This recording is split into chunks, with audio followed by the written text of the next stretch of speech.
waste your time. If the man broke, the man he a joke, so you gotta get loose with the Henny and the Coke. 369 girls wanna drink wine. Tell the man not to waste your time. If the man broke, the man he a joke, so you gotta get loose with the Coke. 369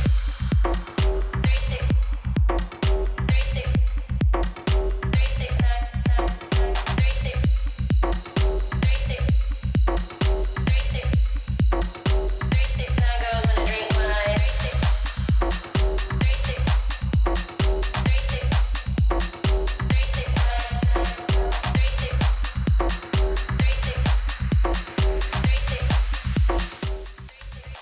Hey everyone, this is the third QT LAN. Today we are playing Overwatch 2.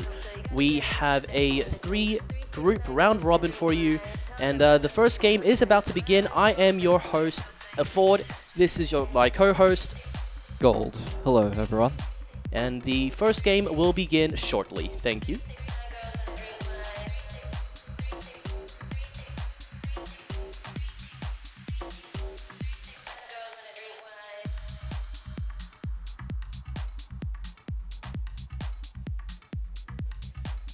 So today we have about 9 teams ready to game it out for the big prize, which I saw some pretty nice stuff. So every single team will be fighting really hard, which I'm sure we'll have some amazing games today.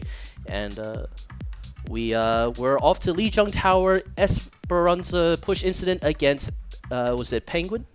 It was some name that sounded like Penguin. So yes, it is Lijiang Tower. As we all know, it is a capture point map.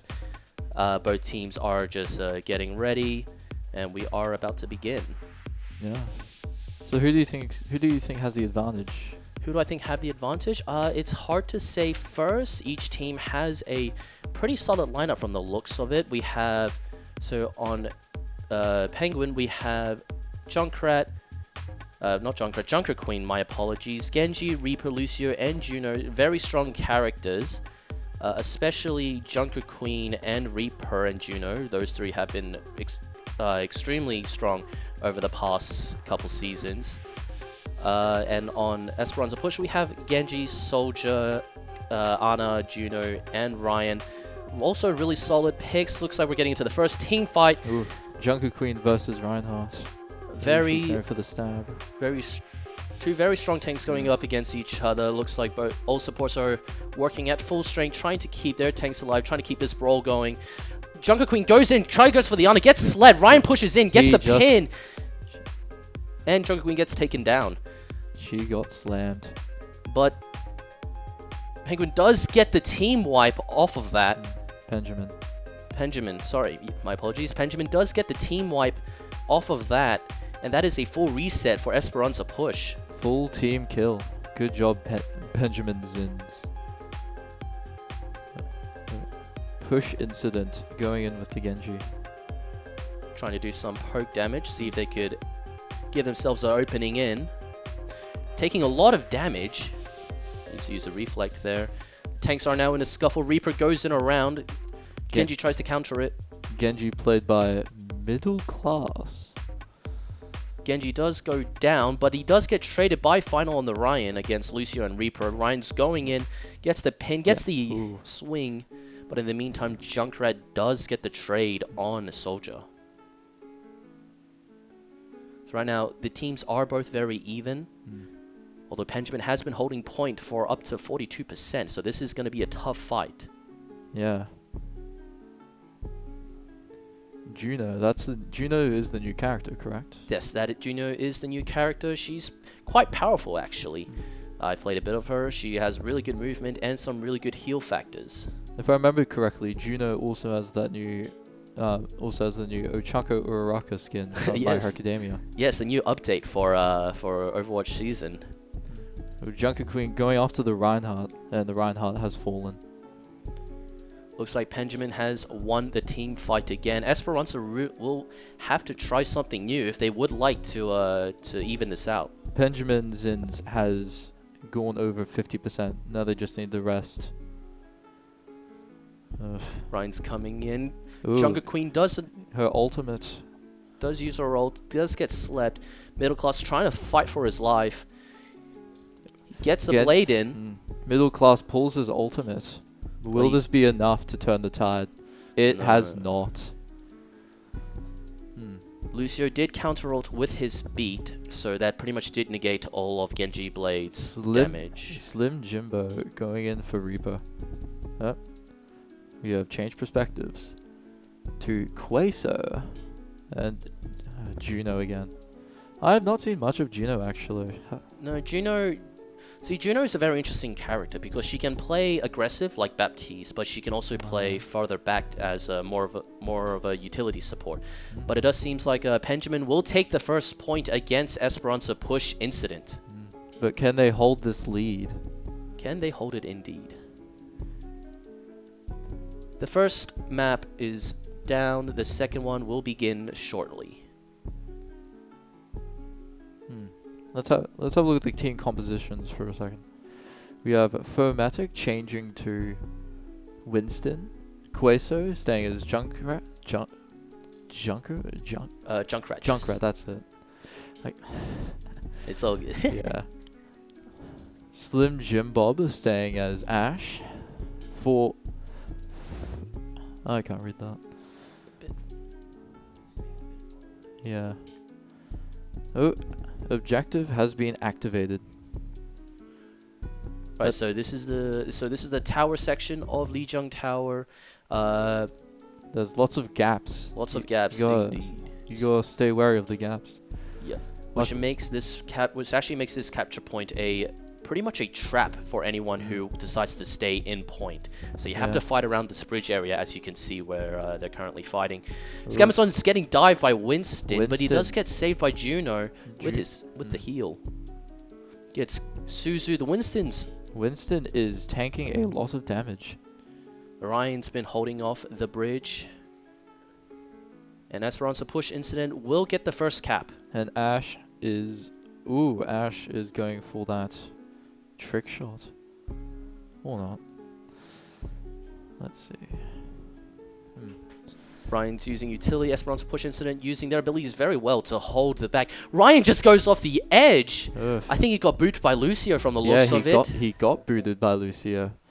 That Falsy tube. That is unfortunate. That actually leads Esperanza incident to lose the control. It seems as if Benjamin Zins may not be winning this round. But it's too early to... Ooh, Benjamin Zins may be winning this round. They do have capture point. Reinhardt trying to make some space for his team, but is getting hammered by Junkrat. Junkrat is a tank shield shredder. And Winston is not letting him down either. He gets pinned by Ryan.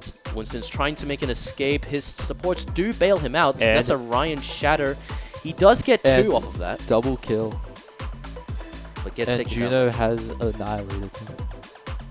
In the meantime, his teammate has traded. The Genji has traded the Ash, but the Junkrat also in turn traded for the Juno. Juno kills Kiriko on the Esperanza side. It's now Genji in a 1-on-2, trying to hold on for his team.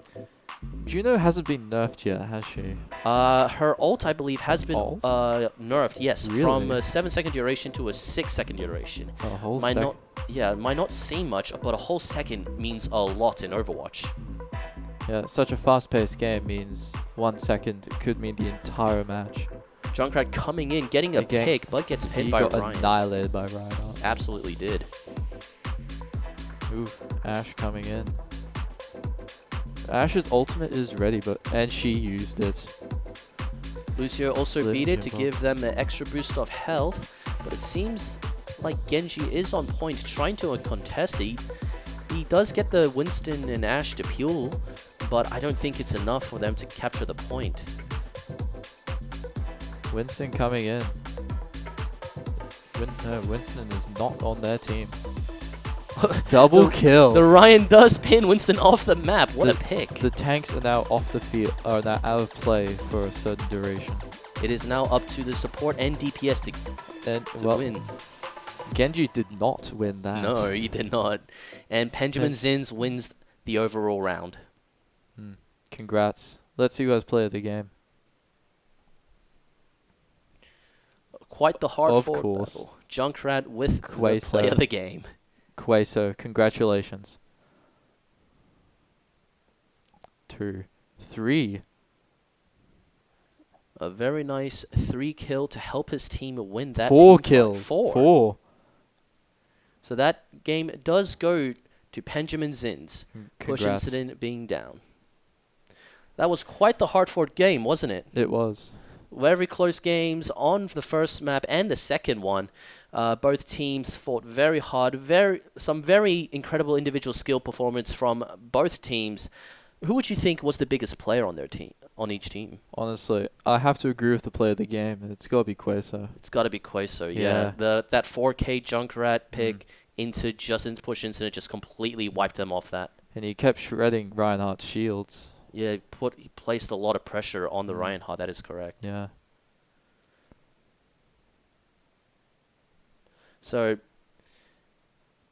Benjamin Zins got the first round of the best of 3. We still have a couple more rounds to go. So please sit tight and we'll begin shortly. Yeah.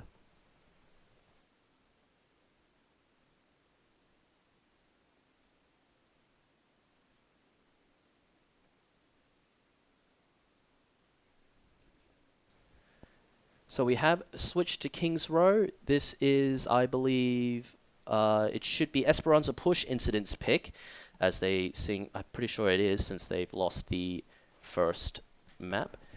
So this is a capture point and then push map.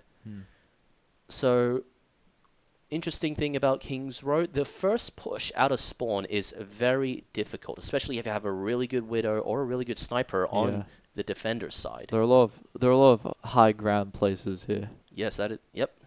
Our spectator just showing all the possible high ground areas that a Widow could be holding. Have you seen the you've watched the Overwatch animation, right? The Yes, the one with Tracer and Widow, I Yes, believe. that one. Yes. This is a Widow map. As we can see, Slim Jim using Widow to try get out of the spawn from the looks of it. So yes, so Push Incident is on the defending side to begin, and Benjamin is on the attacking. Let's see if that formation can hold up. Seems like not some team comp changes with Furry Uwu on Brigida now. Fusi Tube has also changed to... Oh, no. He's back to Lucio. Back to Lucio. Well, he's decided on a strategy he likes. Unfortunately, there does not seem to be many opportunities to push someone off of a ledge. Well, they've made it past the first choke point without issue, courtesy of Lucio's speed boost. Junker Queen goes and tries. Slim Jim does take down Genji. Misses the shot on Soldier, but that pick could very well have won them the team fight. Let's hope. I'm not trying to play favorites here. Okay, so it does take down Scamazon. That is both DPS down for Push Incident. They will have to concede this site. Queso is no, I can't think of the word. Ugh, that's annoying. Pulling his weight. Ryan is desperately trying to hold on to the point, but he doesn't stop the capture. No. So they are now just trying to fight this, just trying to contest this, trying to make sure they don't get as much space as... And Reinhardt's still somehow alive. Courtesy of the supports. Yeah. So what is interesting is that I actually watched Esperanza Push Incident play a practice match against another team. I did end up talking to a couple of the players. They did say one of their biggest reasons for failing was their supports are like they were able to get picked very early on. So from the looks of it, at least currently, they're doing quite well in protecting their supports and staying alive, which allows them to hold this point a bit more than But the Ryan does go down, and Alex on Juno. And the Soldier got stuck on a ledge. And Queso teabagging the Genji, a bit of a BM going on there. Junkrat does have his ultimate ready. Genji countering with Blade. Slim Jim Bob using May. He did switch to May. May is quite strong in terms of holding teams back. On defense, definitely. Attack, I'm not so sure. He does try to single out Ryan. Genji goes in for the blade. Lucio beats Nullifying Blade, and Junk Tire takes down 2 of Esperance's team players. I remember May being an absolute demon back in the day. I don't remember if that's true anymore. I think May hasn't really had much buffs or nerfs from what I remember, but she's still a solid pick. And Genji being the ninja has somehow made his way. That is a good wall by May, but Ryan just managed to sneak away. Slim Jim does get taken down by Brig. Benjamin is now getting forced back, losing their DPS. Esperanza pushes and desperately holding on to this point, because if Benjamin does manage to push this point, that will be a about 6-minute push into the final point, which will be very difficult to hold. Wait, what's this? Scamazon and Furry got taken down. I think Esperanza pushed in and may have lost this point based on the middle class does get taken down by Formatic. That is over. What a sad turn of events. Yes. It seems as if 4 minutes. It seems as if the victors of the previous round are losing, I think. No, I believe it's the other way around. No. You sure? Yes. Benjamin, they won the previous one. They're now pushing, so they are currently having massive leeway. Big shatter from Ryan. Oh, they are pushing. Does only get 1, but allows his and Lucio to get pushes one. him back. Lucio trying to get away. Does manage to get away. Genji trying to finish him off, but Genji does overextend and gets taken down by Juno. Oh, but he takes down Fuzi Tube. But gets traded Lucio. by Juno. At least he got the Lucio in the end. But I don't think it will be enough to halt the push. Junker Queen is back. Juno has a really nice gun, especially animation. So the gun is a burst gun. Yeah. So basically, Juno ults. Middle class does manage to get 2. Final gets 1. Formatic does trade for the Esperanza Juno. And Reinhardt charges backwards. Esperanza does team wipe Benjamin. Let's see if this is another 3-minute hold. As long as they can hold this for 3 minutes, they might have a chance. Genji taking the high ground, trying to apply pressure to the Junkrat, who is raining hell upon his team. Junker Queen trying to go for that off-angle flank in the corner. Junkrat trying to pressure the Genji. Looks like Franklin. Oh, Benjamin. Wait. That is a Lucio beat. Ryan did shatter. Brig used her rally ult. And Queso is down. An entire team wipe seems to have happened. And Juno barely makes it out alive. Middle class. Middle class is going down. Did our audio get cut? I don't know.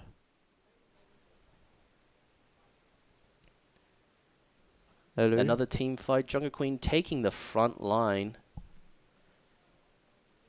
Does get a knife into Soldier. Soldier's trying to apply pressure. Junker Queen rallies in. He does get the pick on Soldier and Queso. Queso goes for the ultimate and kills everyone. Does get 2 picks. May's fighting the Ryan. Ryan goes down. That is a team wipe. Ooh. Let's see if they can. Don't think they'll have enough time to stop this push to touch the payload. Genji desperately trying to. Ryan rushing in, trying to stop it, but no, lost to no avail. So this round does go to. So this round push does go to Benjamin. 3 points. They do have a 1 minute 30. So how a push works, for those unfamiliar with Overwatch 2, when you push towards the end, whatever leftover time in the top will carry over towards the side around if the other team also pushes to the end. So for Esperanza to even out the game to a 1-1, they will have to push all the way and then win overtime. Let's see if they have it in them to beat the opposing team.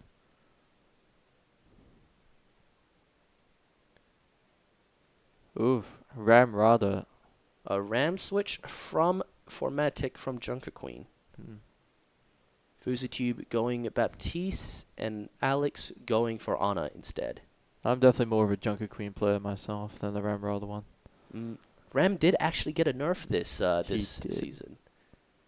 What happened to him? I'm not completely sure, but I believe it's something about his something to do with his mech form. His mech form.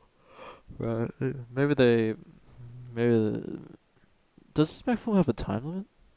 What? Sorry? Does his mech form have a time limit? Yes, it does have a time limit. I'm not entirely sure what part of his kit got nerfed, but I remember talking to the players, and they did say Ram does feel a bit weaker in this season's patch. Ooh. I believe they did spot the Junkrat in the corner. Yeah. Middle class doing damage. Queso does take down Scamazon on Widow. We've just got information that the Junkrat is on controller, playing against the PC players. That's even more impressive. Yes, indeed. This game will definitely be talked about console versus PC. Final does take down May. Believe they will have they did win this Esperanza push did win this push, but Queso does get the trade on Scamazon. Queso gets sled but gets healed by Alex. There's a lot of things going on. Ram is going in. Queso takes down middle class, and Esperanza pushes. It seems to be pushed back towards their spawn. Things seem to be going so well for them, but just fell apart so quickly. Even the mightiest can fall, I guess. That is true. Let's see. Genji trying to apply some pressure, but they're just not having it. He does single out the Mei, but Ryan does get taken down by Mei. Alex gets a pick on Furry Uwu. But both Brigitte and Reinhardt are down. The mentor and mentoree duo are gone. Middle class and Adam gets taken down by Queso and Slim Jim Bob, and there goes Scamazon. There's 2 minutes left in this push attempt. The fact that they haven't got, compared to Benjamin Franklin's push, this hasn't been going well for them at all.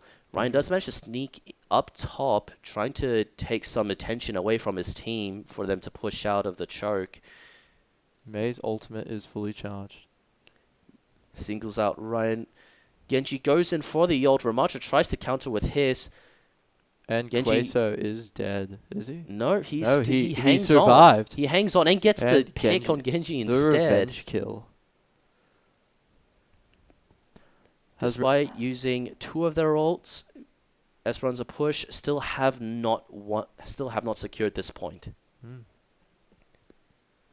Ryan just going in desperately trying to take space for his team, but that just doesn't seem anything is happening. Genji trying to apply pressure towards Ram. Juno does manage to get a pick on Queso.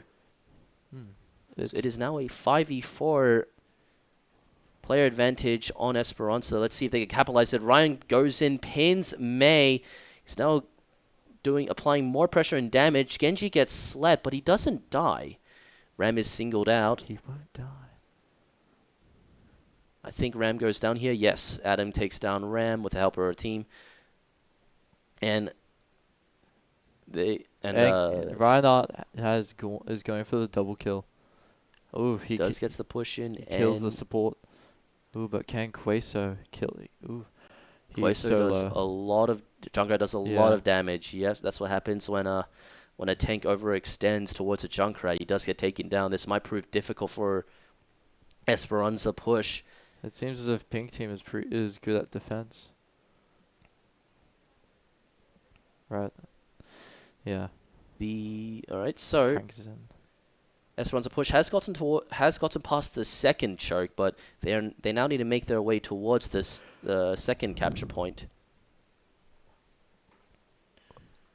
But can they make it? That's the question. Benjamin Franklin holding on, doing a lot of damage. Slim Jim does take down Final. Seems Esperanza Push may need to fall back due to their tank dying. It is a full-on retreat for them. And Genji does get picked in the meantime. If Genji is not having much luck today. No, he is not having a good game. I will say that much. As I was saying in the beginning, Kings Row has 2 choke points. The first one, which we saw Esperanza get stuck at, and here's the second one. They do manage to get a pick on Alex with the Widow. May uses the wall, trying to stop their momentum. Adam does ult, using General ult to try to push off of it. Final does get a pick. Scamazon gets another pick. It is now in favor of Esperanza to finish this push. Genji just warming up his aim, just shaking. There is a Junkrat just hiding there in the corner. Genji goes for it and kills him, and he's teabagging. With the revenge teabag. The disrespect has been countered by even more disrespect. So Esperanza does confirm the second capture point. So now it's the push to the final one. This is a very difficult point to push because the defender spawn is right outside it. So they will need to have multiple kills to be able to push past this. Ramatra does get ulted. Genji going in for the blade. He does get one. He is going to get another. Is he going to get a third? No, yeah, May does iceberg. May hides away like a coward. And I believe middle class is in a desperate position. And Genji kills the May. No, the Widow actually covers for the Genji, taking the May out. Really? But the Ramatra is wreaking havoc in their backline. Only the Genji on point. Scamazon does get 2 picks. The cart is in no man's land, so Esperanza Push is desperately trying to take control. They do manage to take control. Where is the Ramatra? There we go. The Ramatra is coming back from spawn. Right. A lot of pressure being applied to Esperanza. They're not able to equalize it. There's the Baptiste window. Also, the window ult does deal increased damage and increasing him with the healing, but Final does take him down. Queso takes down middle class instead. Slim Jim takes down both supports. Final does get the kill on Queso, but that is still a team wipe for Benjamin Franklin on Esperanza. Congrats. Esperanza, 40 seconds left to finalize this push. If they don't, this map will go towards Benjamin Franklin or Benjamin Zim. Does get a shadow to delay the May ult, but I don't think it's enough. No, it was not. It was not enough, unfortunately. In the meantime, Scamazon did manage to get a pick on FuziTube. 20 seconds left. Yeah. I think. But without a tank by their side, this push seems impossible.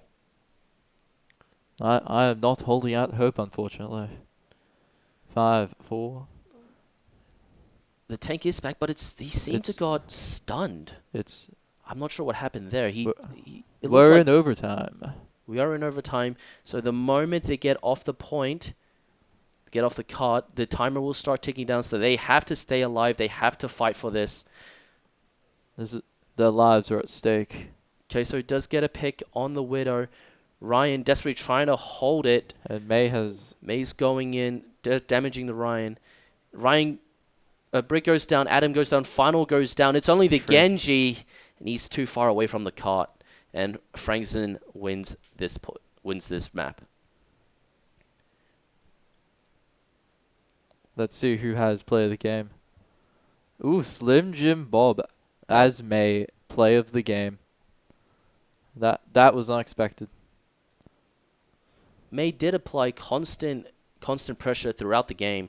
So I believe the round MVP does deserve to go towards Mei. Yeah. She had used her wall really well to single out the tank to apply pressure. Yeah, the thing that was really well played by the Mei. Mm.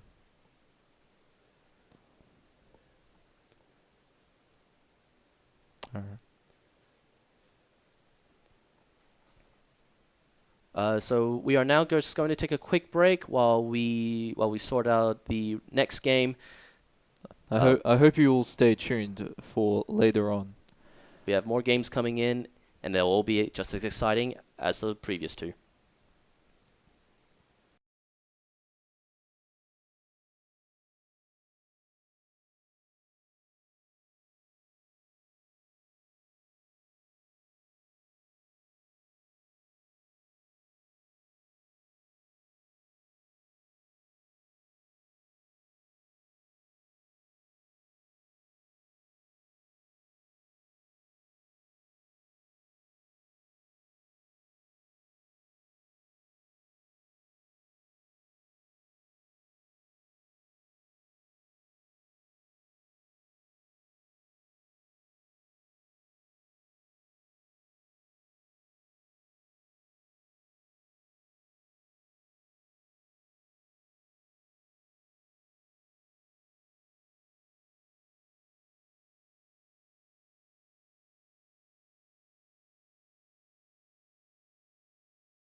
Ladies and gentlemen, welcome back to the QUT LAN respawn event. I am Castapiri. I've been brought on as a special guest for today.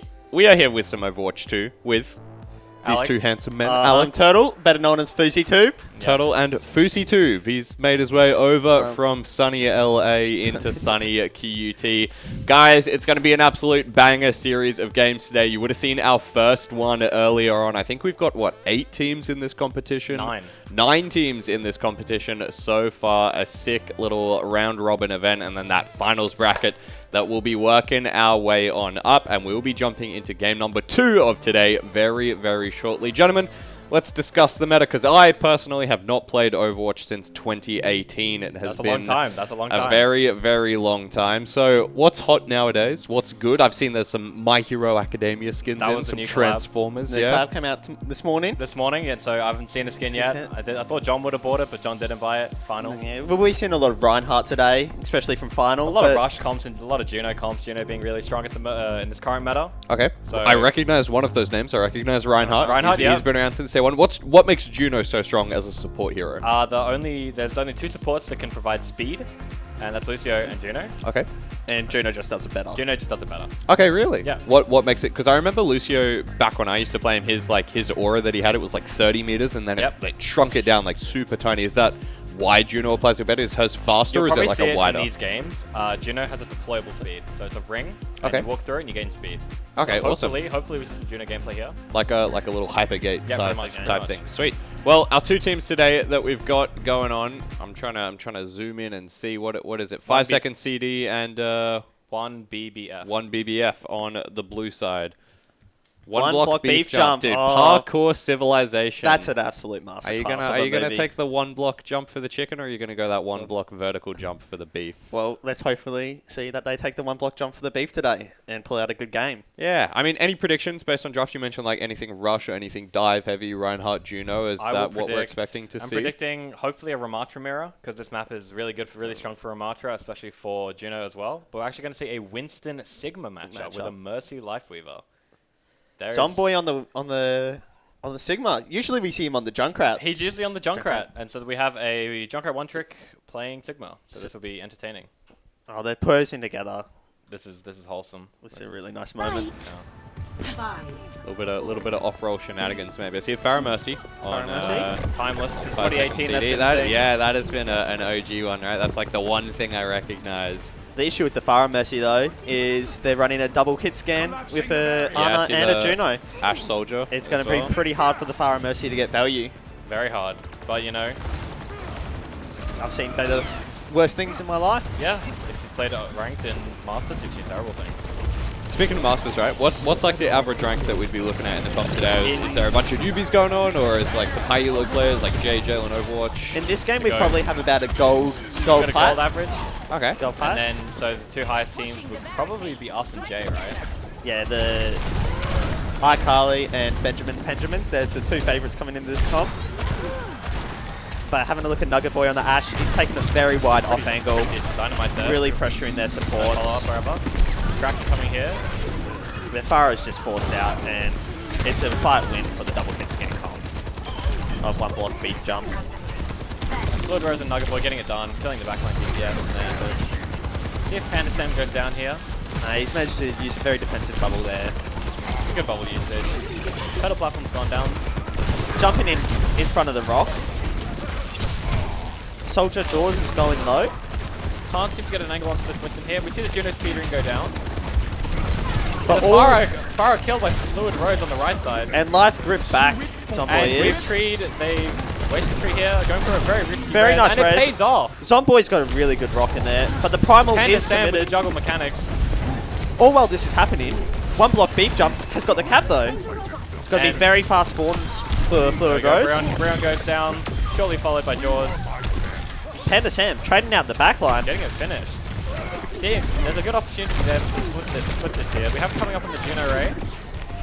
Well, I need to use the Juno Ray here though. And that's a team kill. That's a pretty over-investment there. I didn't expect the tree to come out in the last fight. Cap was already done. Tree being an early ultimate is sometimes risky, because if it goes to waste, then you're down out of the crucial ultimate for the team fight.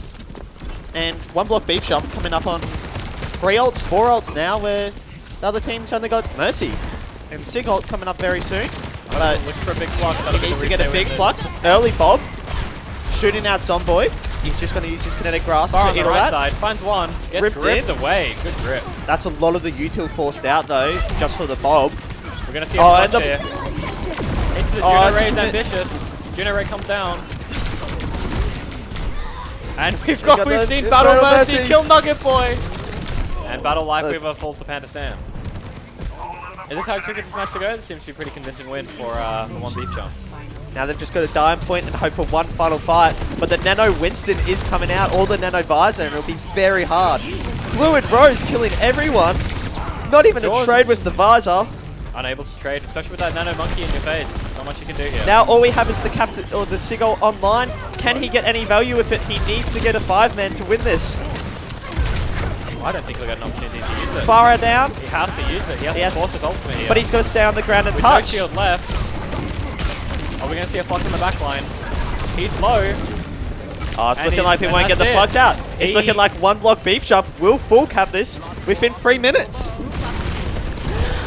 And the barrage kills the robot. One absolute roll from Panda Sam and Fluid Rose there. One block beef jump. They took the jump. Pretty convincing win They there. didn't go for the raw chicken. They went for the beef. Always go for the beef. No monkey business. And Fluid Rose as Soldier 76 picking up our play of the game. Was this that tac visor that they popped in, or was it just kind of like... I believe I it was think it's just raw aim. mechanics. Just raw mechanics, mate. Get them Mine signed too. up. Phased plan. There we go. there There's we that go. visor at the end. The little 1v1. It wasn't enough. And yeah, you mentioned Sigma just held on to that ultimate for a very long time in the late game. Was it like you had to go for the swing with the 5-man play and they just couldn't find the angle for it? Yeah, I believe He that had to stay touching He cart. had to stay caught, and if he fluxes off, you go higher. You float up. So I don't know. Say outside of like the range of the... And Can't, it would have just and- pushed on in. Yeah. Unlucky situation there. 4th 5-second CD. Well done, though, to one block beef jump. They have secured the beef, that extra little half block of hunger. They are well on their way to becoming a parkour pro. Ladies and gentlemen, we're going to throw it to a very short break, and we'll be back with our 3rd game of the day. Hold that thought. Never mind. Map Straight 2. into map 2. Map We're gonna swing it Let's on. swing it off. Let's hop Right in. straight on to Summoner's Rift. It's the wrong game. That's Wrong what game. happens. Hey, don't even worry Put about out it. some We're ascent. playing Overwatch. I'm curious, right? In League of Legends, you got blue side and red side. You're on Yep. 2 different sides of the Yep. map, Yeah, yeah. and the different sides of the map can have outcomes on the game. Especially for Is that a junglers. thing in Overwatch at all? Does being blue side or red side affect It anything? depends on certain maps if you're defending or attacking. But in competitive, you always push, or some maps you always play attack and defense. So Okay. really You you get a chance get of both. equal a chance, but really some maps are very defender-sided. Some maps you attacker-sided. And especially hero-sided as well. If you take a map like Junkertown, which we haven't seen yet, but I really would like to see Kale on Widow, And Akoya Widow. Yeah, Akoya Widow, Nakoya's not see in that? this map. But unfortunately. I reckon if for the 5-second CD, they've probably got to take it away from a dive map because the Panda Sam Monkey, Yeah, too strong. just too strong there. So you're probably looking at something almost like a Circuit Royale. I would like to see Circuit. Circuit's a lot of opportunity, especially with the new map reworks. And we're going into Hollywood. for our second game. It's not too bad for dive on the first point. You can't. It's pretty easy to counter dive, but as it gets later in the map, those high grounds are pretty hard to access. And look at these smooth visuals. I'd like to say thank you to Queso on the controller for providing us with these smooth visuals. The controller, Junkrat. Question for you guys. Obviously, in Overwatch, you pick your heroes and you just kind of jump straight into game. Yep. Has there ever been discussion, whether it be in the professional or the casual scene, about having a draft type of champ selects? Yes, there was a pre-lobby? hero bans back in the day. You would ban a hero from each role in the very and in high pro. OWCS, you were allowed to ban one. At the recent Esports World Cup, you could ban a hero each, but in this level of competitive play, it's pretty easy to play with what you want, and if you're just better than the enemy team. And especially because the champ pool in League of Legends is obviously 3 or 4-fold what the one that it is in Overwatch. There's actually opportunities where if you don't want to play against a certain champ, you can just ban it. In Overwatch, I feel like it's more of a team-based and not like solo laning, for example. Like I know top lane gets target banned a lot. Did that one happen in Overwatch? Because most players aren't one-tricks. And they can adapt and change. And Okay, so that's always a good skill to have, Yeah. I think. And yeah, like you mentioned, team orientation is going to be a big thing here. Yeah. Having a look at the drafts, looks to be almost a mirror matchup, right? Or at least yeah, the it's 2 or 3 of them. slight A difference. Widow and Life Widow Weaver. Juno. Juno. Seeing Panda Sam and Fluid Rose, that backline with the Grumpy Monk on Brig and Ash on Juno, this is they are playing the strongest comp in the game. Nugget Boy punishes Jaws as he tries to swing wide as the rest of the team goes through the tight choke, which is really punishable by the Sigma. Zomboy can just sit on the high ground, and same with Soburn. He can sit on the high ground and shoot them as they walk in, and it's very hard. But now Nugget Boy's on the Widow, taking some angles. Pick onto the Life Weaver. And it's free range here. Finds two. Another pretty convincing fight win from one block Beef Jump. That was really just won by the Widow Drill there. The early win, the pick by Nugget Boy onto Jaws, really secured that he could take the wider angles, pressure their backline a bit more. Felt confident to do so as well. Confident, yeah. Tanstress just had nowhere to go in life. Weaver had to play so far back, and his grip was punished early. Force out early, can't do it later. We're going for a nice grapple shot. And the new what do you think of the new social changes? What a good grip though. Draws playing the low ground and getting the kill with his disruptor. And his grips back up to safety really good. Finds three. Kind of recovered themselves here, but it's a bit of a free push here. They just get to push it around the corner for free, wait for all their spawns to come on. And I think the first fight here will happen just pretty much where we are now. And a few big ults will come out here. I'm expecting the Queen ult. Oh, but another pick by on Nugget Boy. He's the admin lobby right now. Lobby admin, sorry. He can't see the playing with fire. Ambitious tree Ambitious tree, but the Brig's overextended. And we've got the Queen Rampage coming through, finding three one. people. Nugget Boy with another pick. They need to pressure Nugget Boy more. He's just standing down main, looking at them. Yeah, he's just having a fucking field day. We are allowed to swear, right, Tom? And it's just time for one block Beef Jump to die on cart. Somehow, with the Life Weaver tree, Zomboy and Jaws have managed to swing the fight, even though Nugget Boy hit a really nice beef jump, yeah. And we're switching over to the Monkey now. This will probably punish out Jaws a lot more. And that's targeted, that is 100% targeted. They can shut down this. We're coming up to our Flux, which we didn't get to see in the last map because it was over 3 minutes. But let's see a Flux here. Juno comes down, Barry comes through. Both support odds. This is a big, this is a big two. Panda Sam finding Jaws, down one DPS, and Zomboy's just getting bullied on point. No, he'll hold the Flux here. Any grip out? No grip available. Another pretty convincing fight win. I mean, yeah, nice Flux given by the Beef Squad, right? That's what I was thinking. They didn't manage to force out that the Flux from Zomboy here, but that means they do have the ult advantage coming into this fight. One Beef Jump did use two of their support ults. High Noon Flux, a really good combo though, pulling them up into the air. And these players know this. They know this, so I'm expecting to see that. They're at least plat, and I've seen it done multiple times in silver lobbies. Oh, and the Nugget Boy shuts down the Sojourn ult. What an that crucial pick pick the Ajax. Yeah, that's the Ajax of the game. Not a one block Beef Jump, didn't even have to invest an ult to hold that, and we see Jaws switching to the Mei, trying to punish the engage a bit more from Panda Sam. Grumpy Monk's playing a bit of the front line on the Brig, so hopefully the Mei walls and the slows can slow them down a little bit. Hopefully we'll see that happen. But once again, Nugget Boy just having free range and down the lane. Shield, yeah.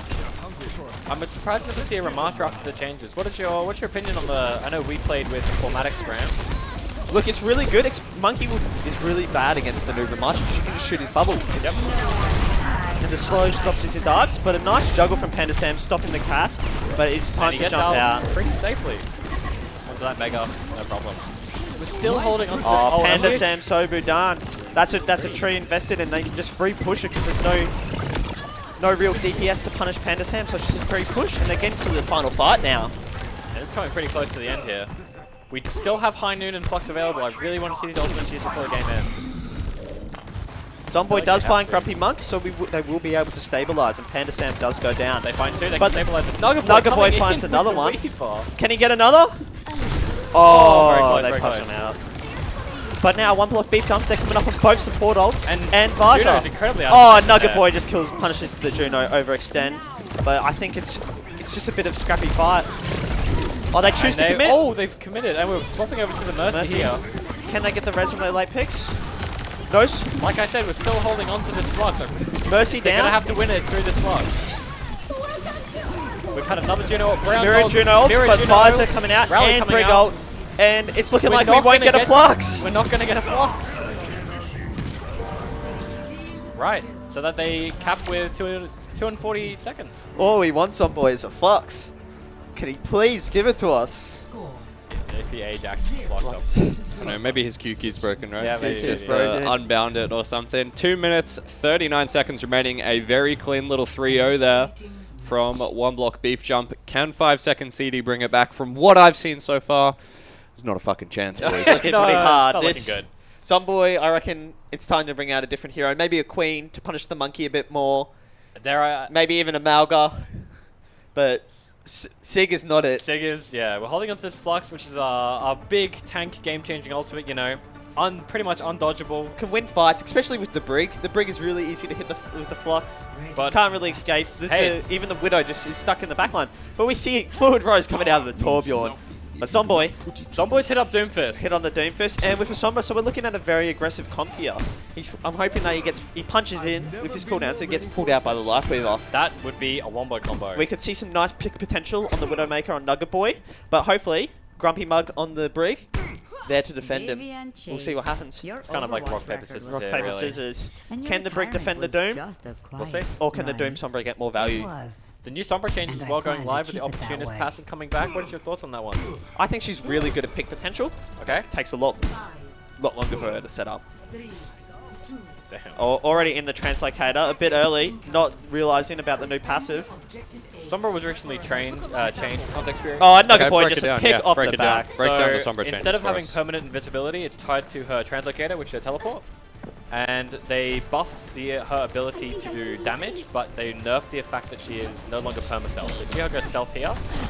She But can take damage in this form and not be revealed. But the Torb turret, We'll ping her. ping her. She can't go over the top. She has to go around the side, but that just takes too long to set up. The 5 seconds is not enough. Doom seems to get value Big here. Doom, Knocks off punching high off the ground. Now the Brig's all up there by herself, This swinging. Brig should die here. Oh, he's got a going with the power empowered. punch. Can he go on the Widow? The Widow is one in the back line. Can he see? Oh, he punches him in Jeez, the Widow corner. kills Nugget Boy. Nugget Beautiful. Boy, but now he's got no cooldowns. Zomboy. Cooldown's come got back, the he gets punch. empowered again. He's going to look for a punch here. Nice Big punch, double punch. He might have just found his character, who knows? Oh, he's down to 50, but nice pocket Block from the comes Juno through. coming out. Oh, he's And- just stuck in. The Lifeweaver platform from Tenzib actually blocked him in there. He couldn't have made And I it think out. it was meant to block the enemy, but it didn't work out that way.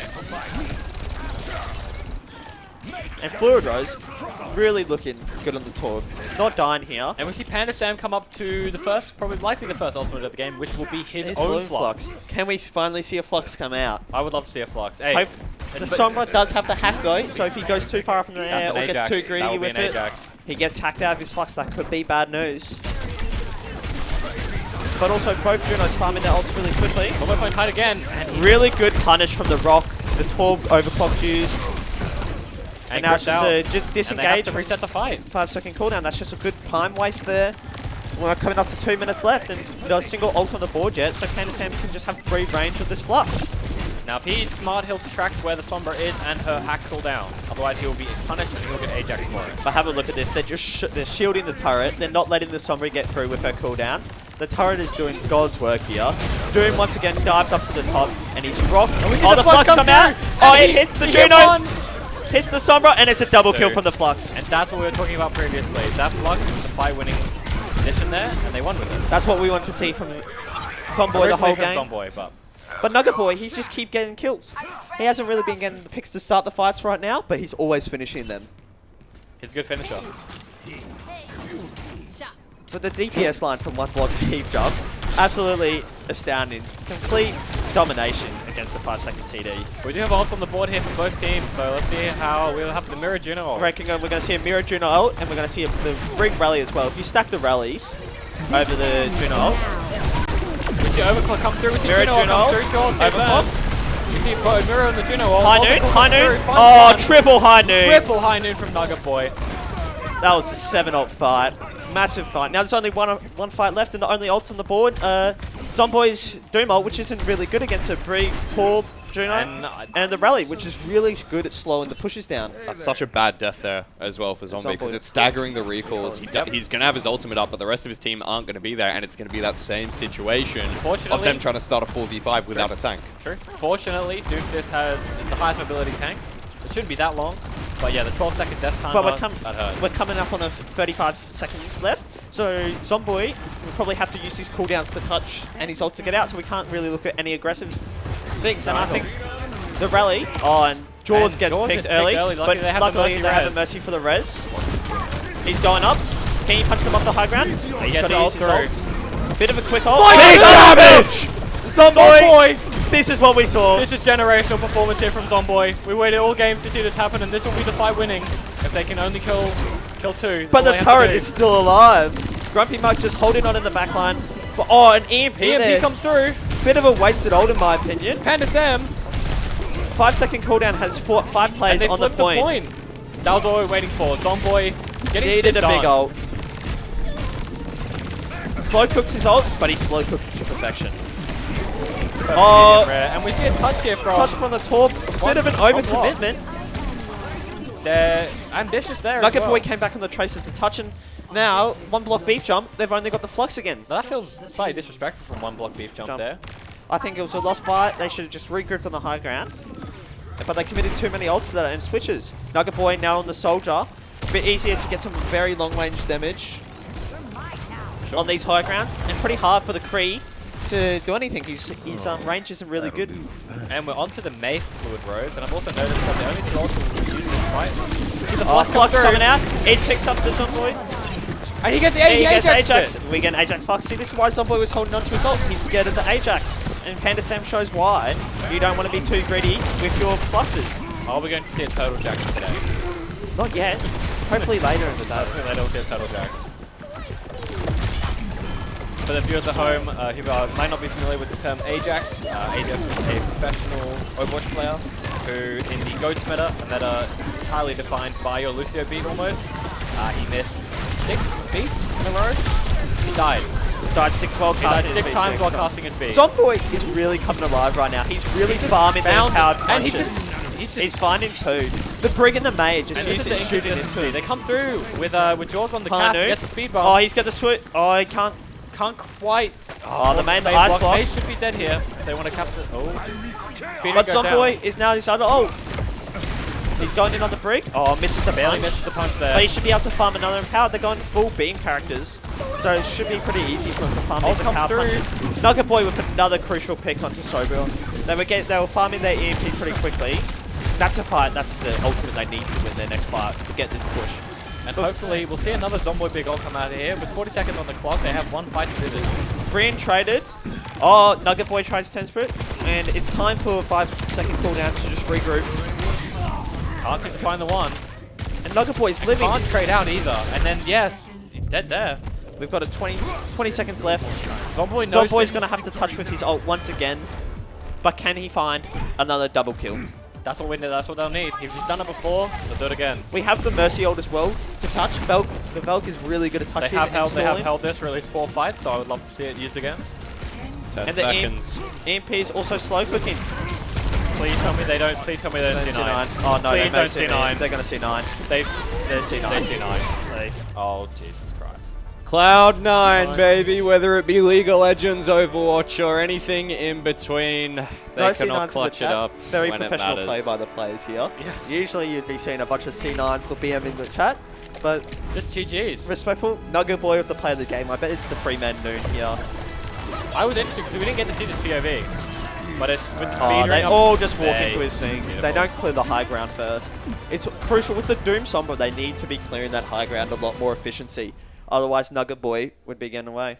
They were on that Molten Core as well. It was just a nice pick up there by the Cassidy overall. And a strong performance there from One Block Beef Jump. Nice 100%. little 2-0. 100%. They'll be moving on up in that one. Any standout performances, especially from 5-second CD, right? I think it was the Doomfist on that second map that really kept them in it. And Zomboy really came alive. He was slow cooking the rest of the game, unfortunately. He had his moment on Doom, but it really has to be It's probably Nugget Boy. Nugget Boy. I Nugget was gonna Boy say, yeah. finds Yeah. picks every fight. First pick, final pick. He's always finding a kill. He And wasn't just dying. finding value on whatever character he's been playing. You Main. see him on the Widow, you see him on the Cassidy as well. On the Soldier. He Getting just it done. came out on everything.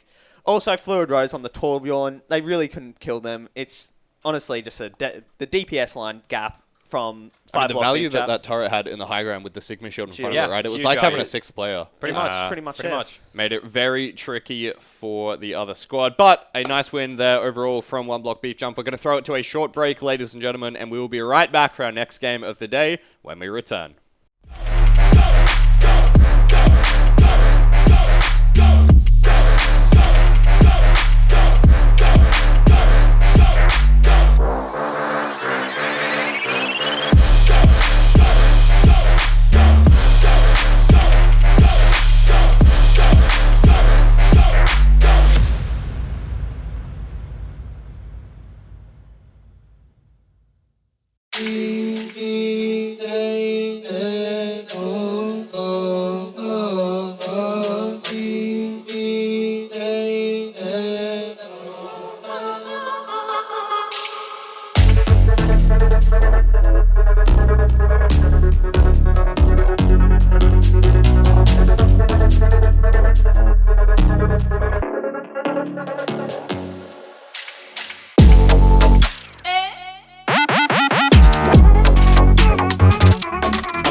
Ladies and gentlemen, welcome back to the QUT Overwatch Respawn LAN event here in 2024 after we had a phenomenal performance from One Block Beef Jump against 5 Second CD.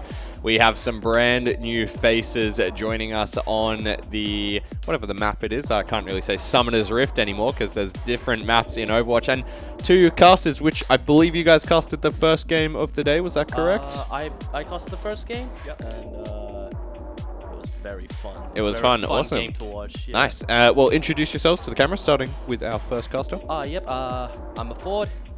Played Overwatch for a bit. You know, I have a decent amount of knowledge. Probably not too extensive, but hopefully enough. Peak rank? Peak rank, Diamond 5. Nice, delightful. Mine is silver, so I'm glad we've got some knowledge on the table. And sir? Hi, I'm Pan and Rampage. I'm actually from Griffith.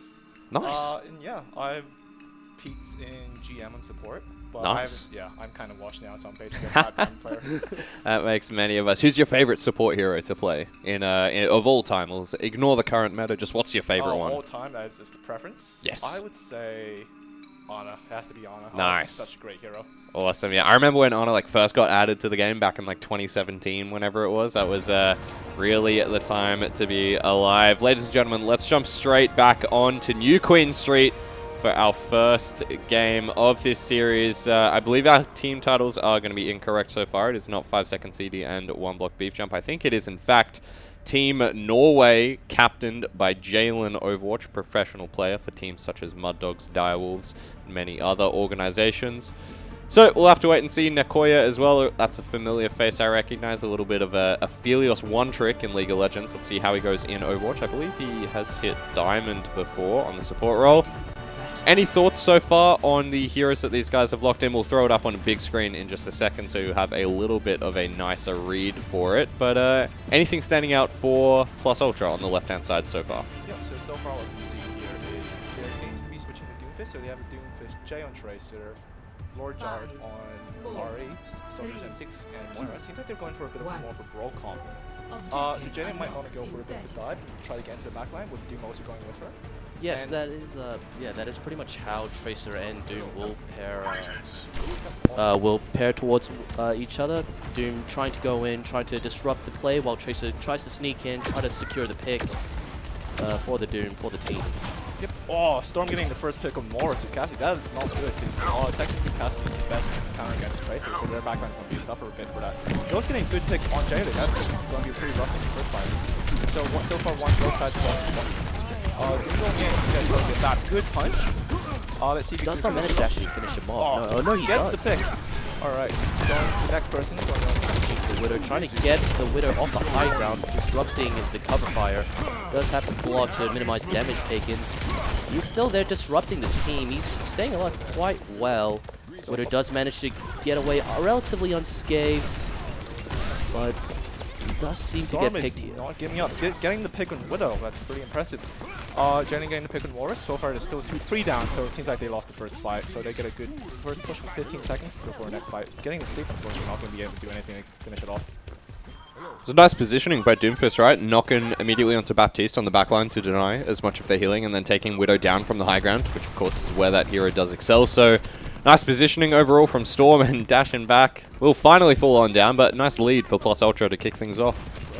Storm getting a bit too greedy, getting picked up by Nakoya, which is a great pick. So they're going to enter the first fight without a Doom. We'll see how this goes. I see Jalen trying to get in flank, getting in. Mike going for a pulse, gets the sticky, and they're going to lose their armor for this fight. It is now a 4v4 with probably more favor towards Dragoon since the Diva's still there, but Doomfist is back into the fight. Ana should be following back shortly. Soldier and Jalen, Blizzard and Jalen does get picked.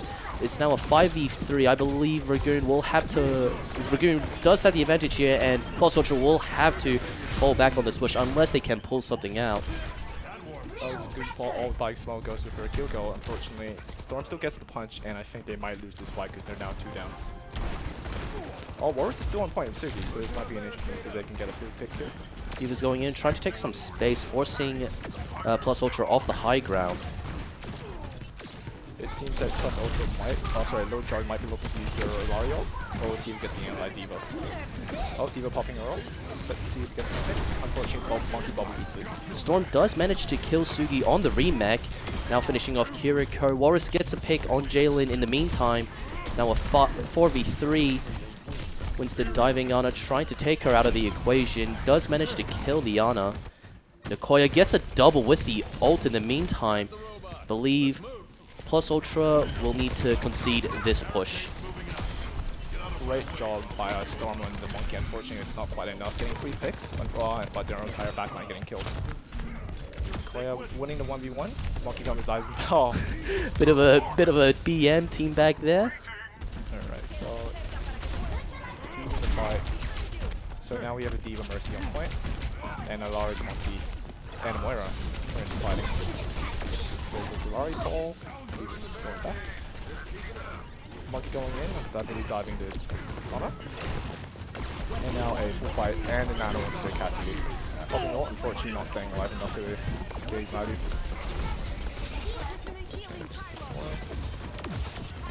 The res does go through on the Cassidy. Support's working in overtime, trying to keep all their team members alive. Plus Ultra technically has the edge currently because they have 2 both support ults, both Ilario and Coalescence by Moira.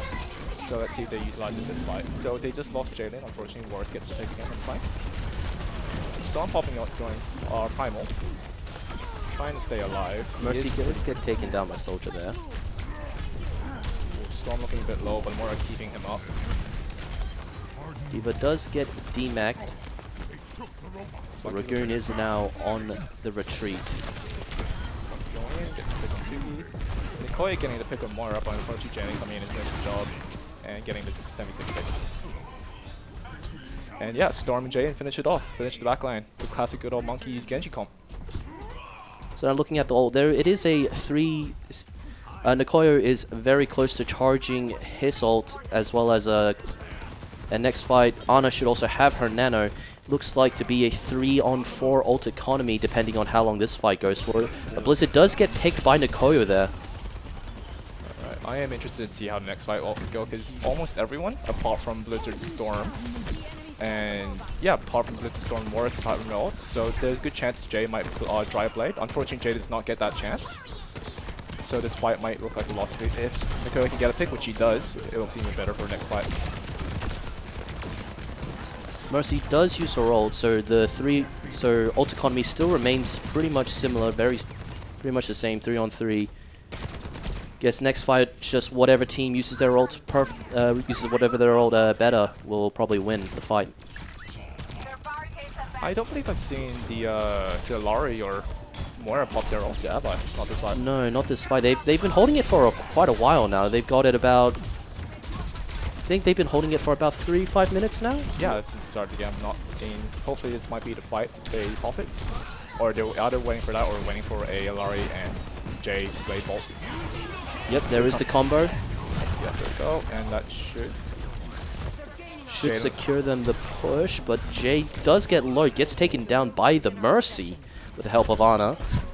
But I believe they still have won they're still yet to win this push. Actually, Diva's still alive, being a nuisance.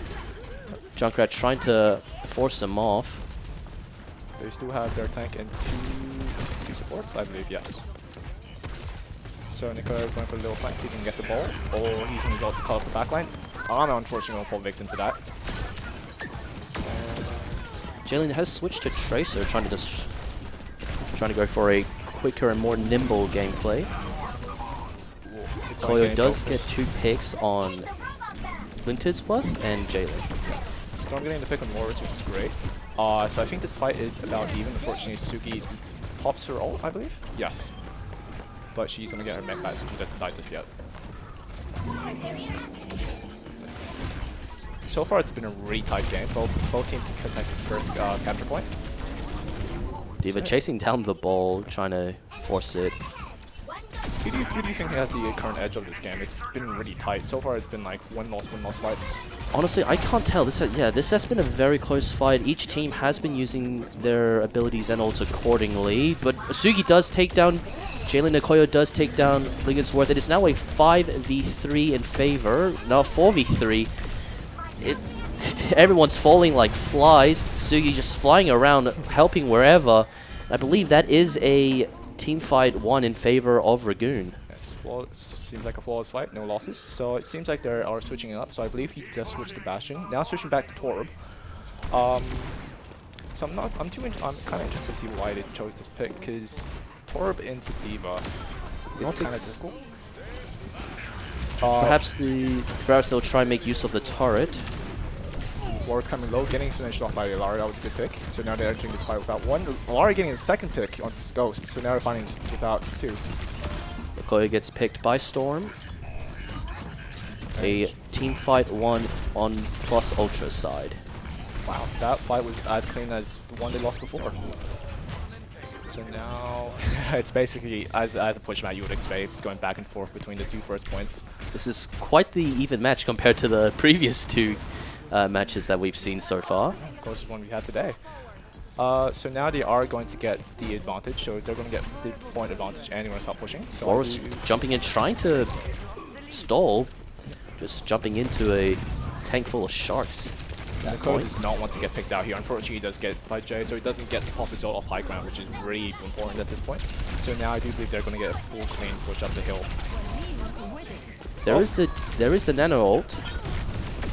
This could actually turn the tide of the fight if they manage to get a pick. D.Va does have ult ready. She's going in for the bomb. How many does she get? She gets the Ilari ball. Gets the Ilari ball, and gets taken down before she could remech. I believe this is a... Oh, Boros trying to get a pick. He does get the pick on Blizzard. Who walks into the bomb. Mercy going for the re-res. So D.Va is back from spawn. But will it be enough to stop this push? So far, both teams has one ult. So far, Lario and the Soldier ult. Mercy just popped her back, so they should have lost a bit longer here. Let's see. There goes the Ilari ult. Gets the D.Va. D.Va should stay alive briefly because there's no damage to follow that up. So Nicoyo is still holding on to his Soldier ult. There he goes. There it is. Jalen gets the pick. Jalen gets a pick. Sugi trades Blizzard. Lixos gets the pick on Mercy. Storm gets Nicoyo and Sugi gets the Moira. Trading back and forth, but I believe it is Plus Ultra winning the team fight in the end. Plus Ultra winning the team fight, winning the game. Good, solid performance from them. Any standout players, do we reckon, from Plus Ultras? We have a look at play of the game. Any quick fire predictions before we see it? Storm? Yeah, there we go. Yeah. Storm has been really impressive. Diving into backline any chance he gets and getting at least maybe 1 or 2 picks each time. His ult charge build has been really good. So far it seems like he's been popping ults every second fight, which has been cutting up the team and destroying their supports. I really liked the Wrecking Ball ult that he popped there because A, zoned them out, took out both the DPS carries as well, and it denied Nicoyo from using that tac visor, you know, pretty much right until the end there, so they just weren't able to fight back and able to secure it. So any overall thoughts about Plus Ultra going into the rest of this tournament? Are they the heavy favorites to win it, or are they just a strong contending team? They are a strong contending. I believe there is a different QT team, the QT rep team, that Smashy, Jay, and the other players, I can't quite remember what their name is, but they are very good strong league, and it seems that they are more coordinated than the other team, because I believe they've chosen dive heroes such as Ball, Tracer, and I believe the Ilari has been getting really good headshots, so they've been getting some pretty clean picks that start the fights. Okay, and any thoughts on what might be needed to take them down, whether it be players or team comps? I believe it'll be very difficult to take him down, just based on with the team synergy. They've played off each other very well. They're pretty much able to hold each other, pretty much watch each other's back. The ball just being there, just going around, just disrupting the enemy team. The enemy team will have to, if they want to counter the ball, they will have to play together really well. They either have to just immediately focus target or try to stall him either with sleep, hack, or just any other CC abilities. Try to take him out of the fight. But if they don't do that, if they don't stop the ball from disrupting them, I don't think any team could actually stop Plus Ultra at this rate. Yeah, I mean, those big disruptions, right, can really turn the tides towards the end of a team fight. You mentioned the hack and the other CC abilities. I believe that Sombra has recently been reworked / maybe like a little bit of reversion to what she was many years ago. Any thoughts on how that'll affect her state in the current meta? So as of currently, Sombra has gone for a big rework, so she's no longer much of a backline opportunist. So now she can no longer go into backline and stay permanently invisible. She only has like a 5-second cooldown. Sorry, 5-second invis. Yep. So it's a 5-second invis with a 7-second cooldown on the translocator, and the stealth, which is the invisibility, can only be activated when thrown with the translocator. So that throws that throws a hard wrench into Sombra's stealth capabilities. Sombra is the stealth, is the flank character, but with these current rework changes, she's almost unable to do that, especially if you have a ball player running around like Storm was in the game. She'll get easily spotted out and picked off, especially if she's by herself. Sounds like she has to commit a lot of her cooldowns just for one instance of stealth, really. One instance of stealth or one engage or disengage. She has to be very careful with her translocator usage. I think originally in the Overwatch 2 rework they had for Sombra was that she was actually meant to be a frontliner now. She's a front. She was meant to be a more frontliner with the virus. But unfortunately, people found that their virus is a bit better at squishies. Yes. So I think they was trying to revert back to that. Now she's more of a frontliner. So I think against Ball, she actually might be the best counter, because if Ball goes in and she has now a higher damage output, so Ball should have get CC'd a lot more and has a higher chance to get burned and killed. So yeah, I do believe Warus was on the Cassidy pick, which is good CC, good against Tracer and Ball. I think he has been winning the duel against the other, was it Soldier? Soldier, yes. Soldier, he has been winning against those. And he, unfortunately, I do believe he gets picked out, because once he wins that duel, he gets dived by both the Ball and Tracer, so... It is, yeah. Would be nice if he have, I believe, if they have a bit more support, such as the Sombra or Brig or anything that can do a bit more CC, they should have a much easier time defending the backline and winning fights. Interesting. Well, love to hear those thoughts. We are just waiting to hop into our second map of this series. Looks like we are going to be hopping on Eichenwald, so one of those little hybrid maps. Any thoughts on strong maps overall in the current pool? Is there any personal favorites that you might have out of everything that is up for grabs? Oh, I've been playing a lot of push maps. Push maps and clash maps have been like everyone's go-to nowadays because it's just a quicker paced game. Okay. Do you have any personal favorites? My personal favorites, definitely the robot push maps. A lot of movement, a lot of free movement around the maps, a lot of angles you could take. It's a lot more free flowing. Nice. Lovely to hear it. Let's hop straight onto potentially our final map. Let's take field in this German spooky castle here. That is Eichenwald. The one thing, or like the two things that I liked the most about this map, right, is one, that flank that you go on as the attacker. You go around that outside wall. You can do it like Genji, Pharah, Junkrat even, back in the day when Junkrat got his like third mind trick that you could do with the CD on it. And then just on the main bridge right outside the castle gates here, play Lucio, just boot people off, knock them off the edge, and we'll ride around the place. Those are my two personal, as a little silver scrub player. Those are my favorite things to do. Let's wait and see. Plus Ultra are going to be on the defense here for this first round. Anything standing out? I'm seeing a Bastion Reinhardt is our first showing, I think, of a Reinhardt today. And then on the other side for Ragoon, Widow, Juno, Diva. Other two yet to be locked in. They do have a little bit of time. Nakoya is saying something in the chat there. If we can blow this up on full screen just so we can have a little bit of a better look at it, that would be fantastic. Here we go. Any thoughts, guys? Starting with Ragoon's team comp on attack here. Alright, so Ragoon's team comp, I'm just getting a read now. So Ana, Diva, we got a Kiriko. So double sniper. Yeah, double sniper into Triple sniper with Ash. That is true. Seems like they're trying to go for a pick comp, which is see if they Warus, Pyro, or Ghost even. Get a good pick, and Diva going to finish it off. Unfortunately, Eichenwald is a pretty choke point heavy map, so they're going to hold that tight corner with Bastion, and unfortunately, with Jalen getting the pick on Nakoya, so they're under one down. This fight does not seem like it's going to win, so he's going to try to escape. Even the back line trying to disrupt, but alas, does not go well, gets demacked. So playing sniper in this map is pretty difficult because this first choke point, a lot of people struggle to deal with it. It's because it's such tight quarters, not long passageways, especially with a Bastion and Ryan holding up close. They can't really get into any like opportunist angles. So there we go. Nicola switches off to Cassidy to see if they can get that closer fight. Jalen gets another pick on the Widow. Unfortunately, it might seem like a bit of a spawn camp situation here. We'll see. Oh, what a pin.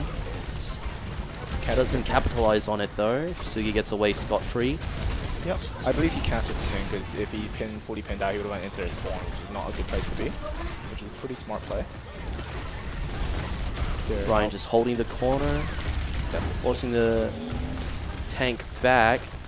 Mercy boosted Bastion will shred whatever's in his sight. Awesome. So basically against the Bastion comps which is this, they would have to move as one. They would have to wait out the 7 seconds to down turret form because there is no way they're pushing in 7 seconds. Bastion now built first to build his ult, I believe, and we're soon going after. In the meantime, Jay did get another pick on the Widow. It is now 3-0 to the Ashe. That's a shatter from Ryan. Not sure if he shattered any. No. Bob does get pushed out. I believe they nanoed the D.Va, so the D.Va's now in the back line with Nano. Nakoya helping out the D.Va in the back line. Very good. So I believe they got how many picks? 2 picks with the D.Va and Genji. So now a good thing is now they pushed that much this much space, but I don't believe there's anyone else to back them up. Oh, getting a big Nakoya does get the pick on the Moira. Storm gets the pin onto Crypt. Mercy trying to get the res off, but gets taken down by Genji. Ana takes down Storm. I believe this is a fight in favor of Ragoon, unless Plus Ultra can hold on. Oh, alright. Sugi trying to go for the Tracer. He's one by cut the mini. Unfortunately, I don't believe Tracer has recoil and out blinks and gets dashed away. That was a really good push by them. Wait, it's not over just yet. Let's see if he can still that. Oh, he barely doesn't able to get the touchdown while in the slam. That is unfortunate for Storm. He's now trapped in Ragoon's land. He's trying to get out alive. Moira gets stuck, gets taken out. Ball trying to stall the point as much as possible. Sees an opportunity, gets the D.Va pick. Let's see if he tries to back out. He sees the Ana. Ana unfortunately does not see the ball. Quite hard to miss the ball. But so many targets, unfortunately unable to, apart from getting the kill on Boris. D.Va and Bastion fighting. D.Va gets antied, has to back off. Storm gets the pick on Crypto, and Nakoya does take down Jay. They are committed to this fight. Usually when teams are like, they lose the first point, they back off and try to get high ground or hold a better position. But no, they're just all bodies on point. See if they can get picks, and which they are successful. They are getting picks, but getting traded at the same time. Massive anti by Small Ghost, helping taking down the Bastion. Storm coming back in with Ball with the ult. He does ult in the corner. That is a beautiful ult in the corner. No escape. If the Ana still managed to get out, but he's going to be died by the ball. Unfortunately, I don't believe he can get the pick as the Kiriko turns around to heal her up. Genji has a blade. I believe he's looking for an opportune time to blade. Oh, he's just going straight in to get the Ana pick. Let's see if he gets the pick. I think the team's going to turn around. Ball's coming back to deal with him. Unfortunately, he does not get out. I honestly would have thought Ana would have held her nano for the Genji Dragon Blade. I do believe it might have been a panic ult to save Sugi for a bit longer. Oh, back into spawn. Back to spawn camping. So far, they seem to be playing a much. Can't really actually say what Plus Ultra is playing. It's a bit of a weird comp. Ball, Tracer, Bastion. More in Ana. So it seems like they're wishing to hold a bit type of corner for opportunity picks such as Jaden does need to take get kills. Sugi getting chased by the ball. Ball's just shooting in the backs, trying to disrupt. I believe Sugi sees the Bastion, just one tries to get opportunity, gets the kill. So now they're 2 down, no Ana, no Bastion. They does not look too good for Plus Ultra. Moira is getting chased down. Jaden gets the pulse on Ana by he gets 2 picks, so now they don't have any support. So it's now a I believe 2v4 fight, but no supports. So they are going to reset for a bit, and they're going to push point. Balls, never mind. Balls in. Barely gets out a lot. No, he does get taken down by Sugi. Sugi does chase him down with D.Va. Bastion ults, trying to give time for his team to get back from the looks of it, but doesn't. This is, yeah, I don't think, usually icon mode it's just whoever contests the high ground, but so far it's just whoever gets on point is just winning the fight. Yeah. So you're trying to get high ground. There's the Dragon Blade. He does get a pick on Bastion. Trying to look for his next target. Does help with taking down the Moira. He's going to go after Tracer. Tracer goes down, and I believe they... Just the ball left. Does he get away? He's just going to go back. He does. So there's one more team. I believe it's one more team fight left for Ragoon to halt Plus Ultra on this. Second point, yeah. Yep, second point push. I believe Storm is going to go in. Oh, Storm. He falls off the map, and that's it. I assume that was a blunder. I believe he was going to go for his mines, but yeah. So they're going to give up second point, and that's going to go to the final point. Oh, unfortunately does not get the TP in time. Now, but 1v1s, not 1v1s. Now gonna get the Ana. As Ana gets out, Ana gets out. Suzu against the Tracer, but does get picked instead. Oh, that's What a juicy pulse stick. right there. Yeah. Coalescence and Mine going off to secure this fight. And yeah, it resets this fight, and they're going to be holding tight corner. Oh, are they going to get one more pick? Unfortunately, No. he dashes back in this one. I'm sure they would have loved that combo, loved that old combo before they They still get a pick on the Ragoon- Widow. How Oh, did they that still happen? did. I'm sure they would have enjoyed that team fight a lot more if they managed to stop Ragoon from capturing the second point, but beggars can't be choosers. Ragoon seems to be a bit in trouble with the ball. It's securing high ground. They can't seem to be able to push him apart from Genji. But unfortunately, competition for the job. Suki gets the pick with Jalen. Now Suki going by herself and with a Mora, I believe. Mora did use Fade there, but Sugi ult Oh, does get no able picks to by- remix safely. Nikoyo does get a pick on Mora in the meantime. She Sugi goes for a pushing crack. down the Reaper. Reaper gets taken down. And Ana seems to be next, but Jalen does manage to kill Nikoyo through all that mess. But Yep, Storm doing his best in the backline, trying to disrupt. Unfortunately, it's not enough. He aren't able to get any picks, so he's now have to go on point and mine. He's getting mines every fight now. it's a really good mind to delay the push while waiting for his team to come. But he does get nanoed in order to hold it a bit longer. Yeah, with Nano, I would assume he would go for the squishy, which he does. He's now going to dive in and do as much damage as he can. And at this rate, 40% charge in one fight. Oh, There he is the Genji goes. Blade. He's trying to take the Genji out before Genji does more damage to his team. Does manage to do just that, and I believe that is the round to Plus Ultra. Nice hold there by Plus Ultra at the end. There were a couple of spawn camping shenanigan moments that were going on off rip, but nicely done, I think, by Ragoon to secure those 2 points for them. Of course, going into this one as the underdogs, they were, so, you know, not too bad. Any thoughts now on how Plus Ultra will sort of swing things around? Of course, they do have to go for that 3-0 and just try and, you know, reach that final destination point. Any expectations for them going into it on the offense now? So far, we've seen that they're obviously really good into backline dives, such as the Ball and Tracer. So I would expect they would do a pretty similar comp. So I'm interested to see Ragoon how they're going to deal with it. Obviously, I would assume Loris is going to go back onto Cassidy to deal with the Ball. I'm not sure. I don't think they're going to switch to. Storm instead goes for the Winston hold, actually. Never mind. Well, this is.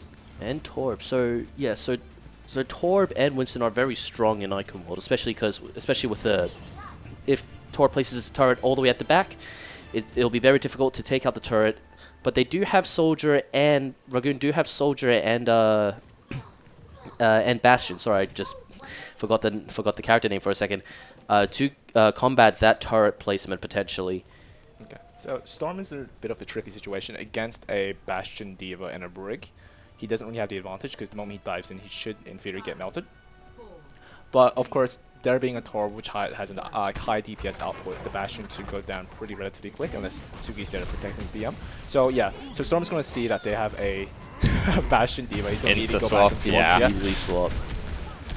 He's going to Swaps swap to to the Diva, so we're going for a Diva counter pick. Diva is currently very strong in this iteration of Overwatch. Yeah, because I believe now it's a mirror comp of Diva and Bastion, so now they're both trying to focus. If I was them, I would focus the Bastion out because he can get the first pick.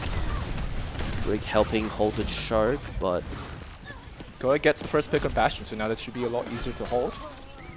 And yes, Hydro finishing it up. And Goa getting the final pick. I don't believe Diva gets out. They're gonna. nope, they're stalling. Nope, they're staying the Diva. Unfortunately. Yep. So they're doing. They're staggering the Diva. So by staggering, it desyncs the spawn timer between the tank and the rest of the team. So that means pretty much Plus Ultra will be going into the fight without a tank. But since they're so close to the spawn rim, I don't think that's going to be It's much about of an like effect. an 8-second delay, which is still Yeah. pretty good. So Takes time off the clock, right? Takes time for off Plus the clock. Ultra, Off makes the it clock harder is for them, makes them their decision making a little bit trickier. What makes Diva such a good tank into things like the Soldier and the Bastion? Is it because there's no shield to melt through the defense matrix, just kind of eats all the damage? The Yeah. defense matrix is really powerful in terms of a defensive ability, and also her speed, her damage output. Diva did get a speed buff. Was it season 11 or was it That 12? was pretty late season, so yeah, I think season 12. Yeah, so which makes her a lot more, which allows her to play a lot more aggressive, which allows her to chase down targets. So you can see her just flying, immediately getting behind that Genji. Doesn't exactly secure the kill, but just that speed, being able to like change your position, being able to like catch other players off guard. That's very powerful, especially for a tank. Incredible versatility for the pill. So now they're kind of disrupting the background, so they can't really get to the point.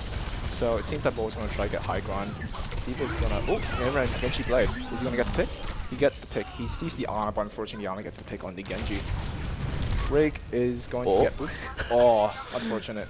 I think they patched that. It used to be like a small platform there that you can jump onto, but now they removed that. They can have a ground to hold onto. I believe the platform is still there. However, the Brig, I'm pretty sure, got knocked over the platform. He didn't manage to catch it, didn't manage to... So they're going to win this first fight. I don't believe they are able to get high ground anymore, which is really important in this map. So it's now just a combat, just a fight for the bridge. Whichever team gets the first pick and can capitalize on that will pretty much win this fight. So Jay, speaking of which, Jay gets the pick on Crypto. Ball is taking a lot of damage. Nikoyo equalizes with Storm getting taken out. Really close fight because I believe Nikoya was also one when the ball dived.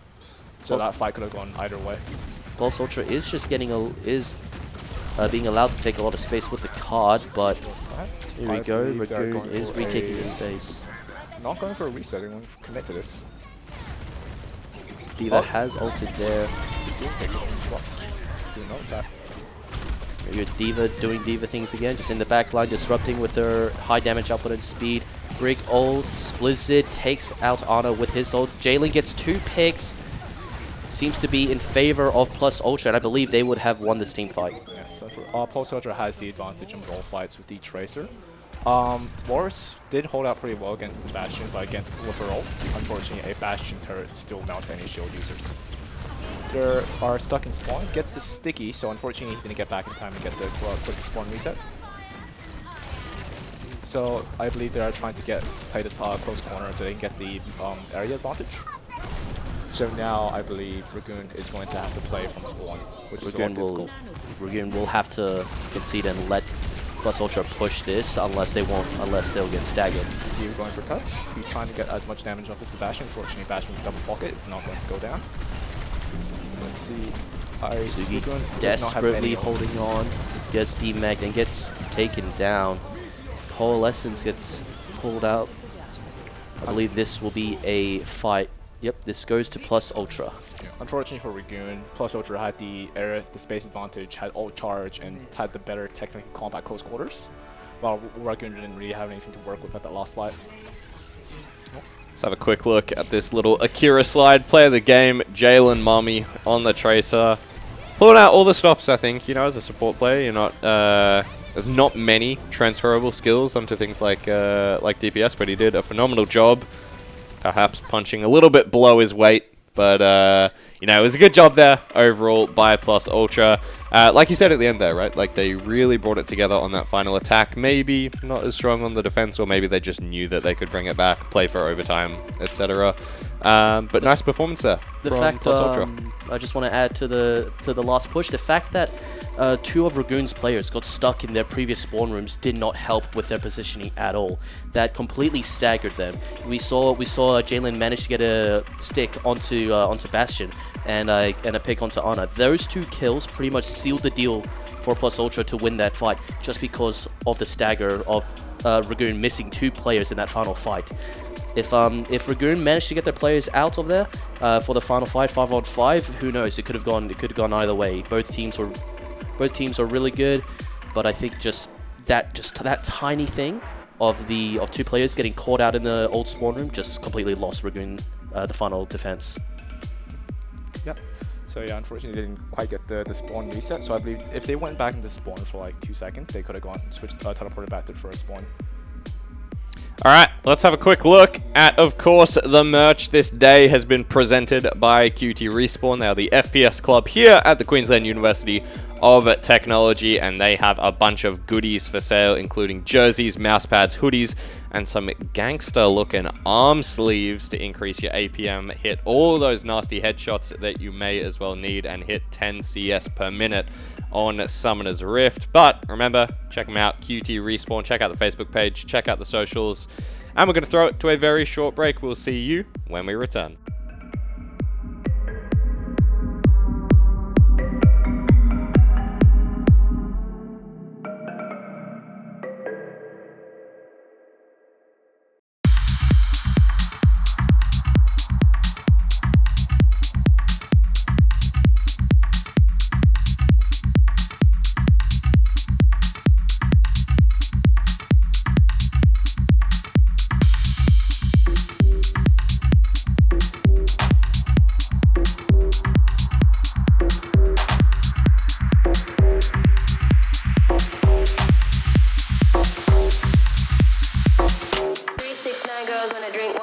Tell the man not to waste your time. If the man broke, the man he a joke, so you gotta get loose with the Henny and the Coke. 369 girls wanna drink wine. Tell the man not to waste your time. If the man broke, the man he a joke, so you gotta get loose with the Coke. 369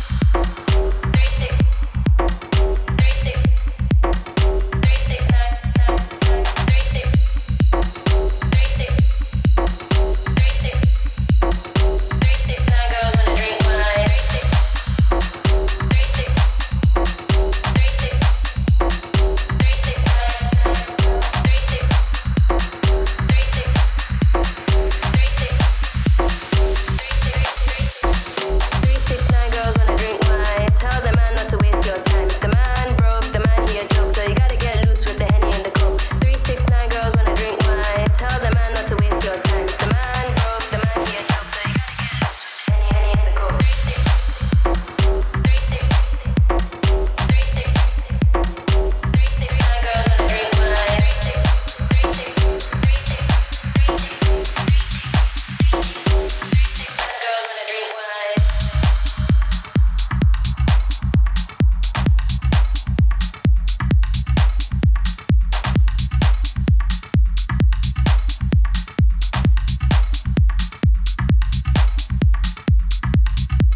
to waste your time. If the man broke, the man he a joke, so you gotta get loose with the Henny and the Coke. 369 girls wanna drink wine. Tell the man not to waste your time. If the man broke, the man he a joke, so you gotta get loose with the Henny and the Coke. 369 girls wanna drink wine. 369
Ladies and gentlemen, welcome back to the QUT LAN Respawn Overwatch 2 event. It is your boy, Castapiri. Joining me on the desk, some new faces, Bruce and Ghost. How are we going today, guys? Not too bad. Yeah, I would say it's been pretty well. We are actually on a team of our own, and we played a game earlier, and it was pretty cool. So it was pretty nice to be on both sides of the stream, I guess. Yeah, always fun to, you know, dip your toes in a bunch of different baskets, a bunch of different areas. Our fourth, I think this is the fourth game of the day on stream. It is going to be Team Bing Bong going up against the Griffith Goblins. And Bruce, where do your loyalties lie? Are you going to be an impartial caster, or are you going to be favoring the Griffith squad? I mean, if the Griffith people perform, then of course. But like, you know, if they're bad, they have to know. So a little bit of bandwagon behavior coming on. We'll just ride with whoever's winning. Exactly. Shit, Yep. yeah, why not? Hey, all right, let's waste no time. Let's see if we can hop straight into the game here. We've seen some varying degrees of skill so far across the day. We've seen some high-ranking teams and perhaps some low-ranking teams. I myself love the low-ranking teams. That's right where I belong. I have not touched Overwatch since It's like like the 2018. underdog stories, right? Yeah, or it's like sometimes just a depressing slow burn as we have a look at our spectator options. Yeah. Now, how are we with our Overwatch knowledge? Do we know heroes? Do we know compositions? Do we know the meta? Or are we just here along for the ride to have some fun in the casting booth? Roughly know a little bit about comps in general. I should be fine with the character names. That should be chill.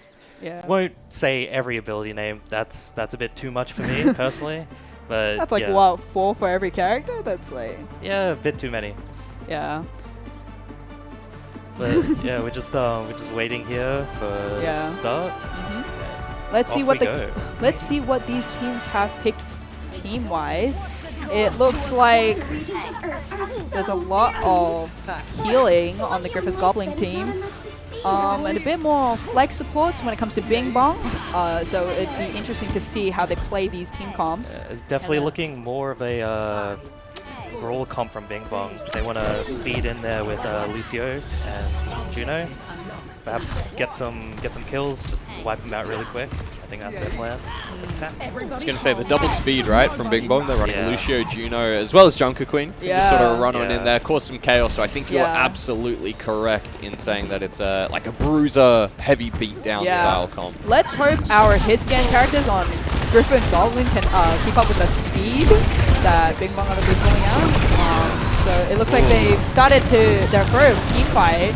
Panda Rampage got walled off, and he just got rolled. Oh Yeah. dear. Unfortunately, the rest of Griffith Goblin can't stay up without their tank. So it looks like slowly they're going to get picked off one by one by the Bing Bong. That's a team kill from Bing Bong. It's like, They might need to change up their strategy here, Griffith Goblins. It's not looking too pretty. or maybe they're gonna. It looks like they're gonna try the team comp one more time at the very least to see how. Maybe it was just a bit unlucky the first time around, but let's hope. Let's hope everything. Yeah, let's hope it works out for them as well. Perhaps a bit more wary about the Maywall this time. So, alright, looks like Bing Bong's been antied. They took a lot of damage. Ooh. Oh, okay. Misses barely this time. And Oh, okay. Looks like Sashimi. Sashimi's been picked off. they get the trade though. That's good. That's nice. That's nice. Oh, Spencer's low. 7 HP. Oh, and he's down for the count. Oh, Does not seem Nekoya. like this comp it's working for them. works very well against.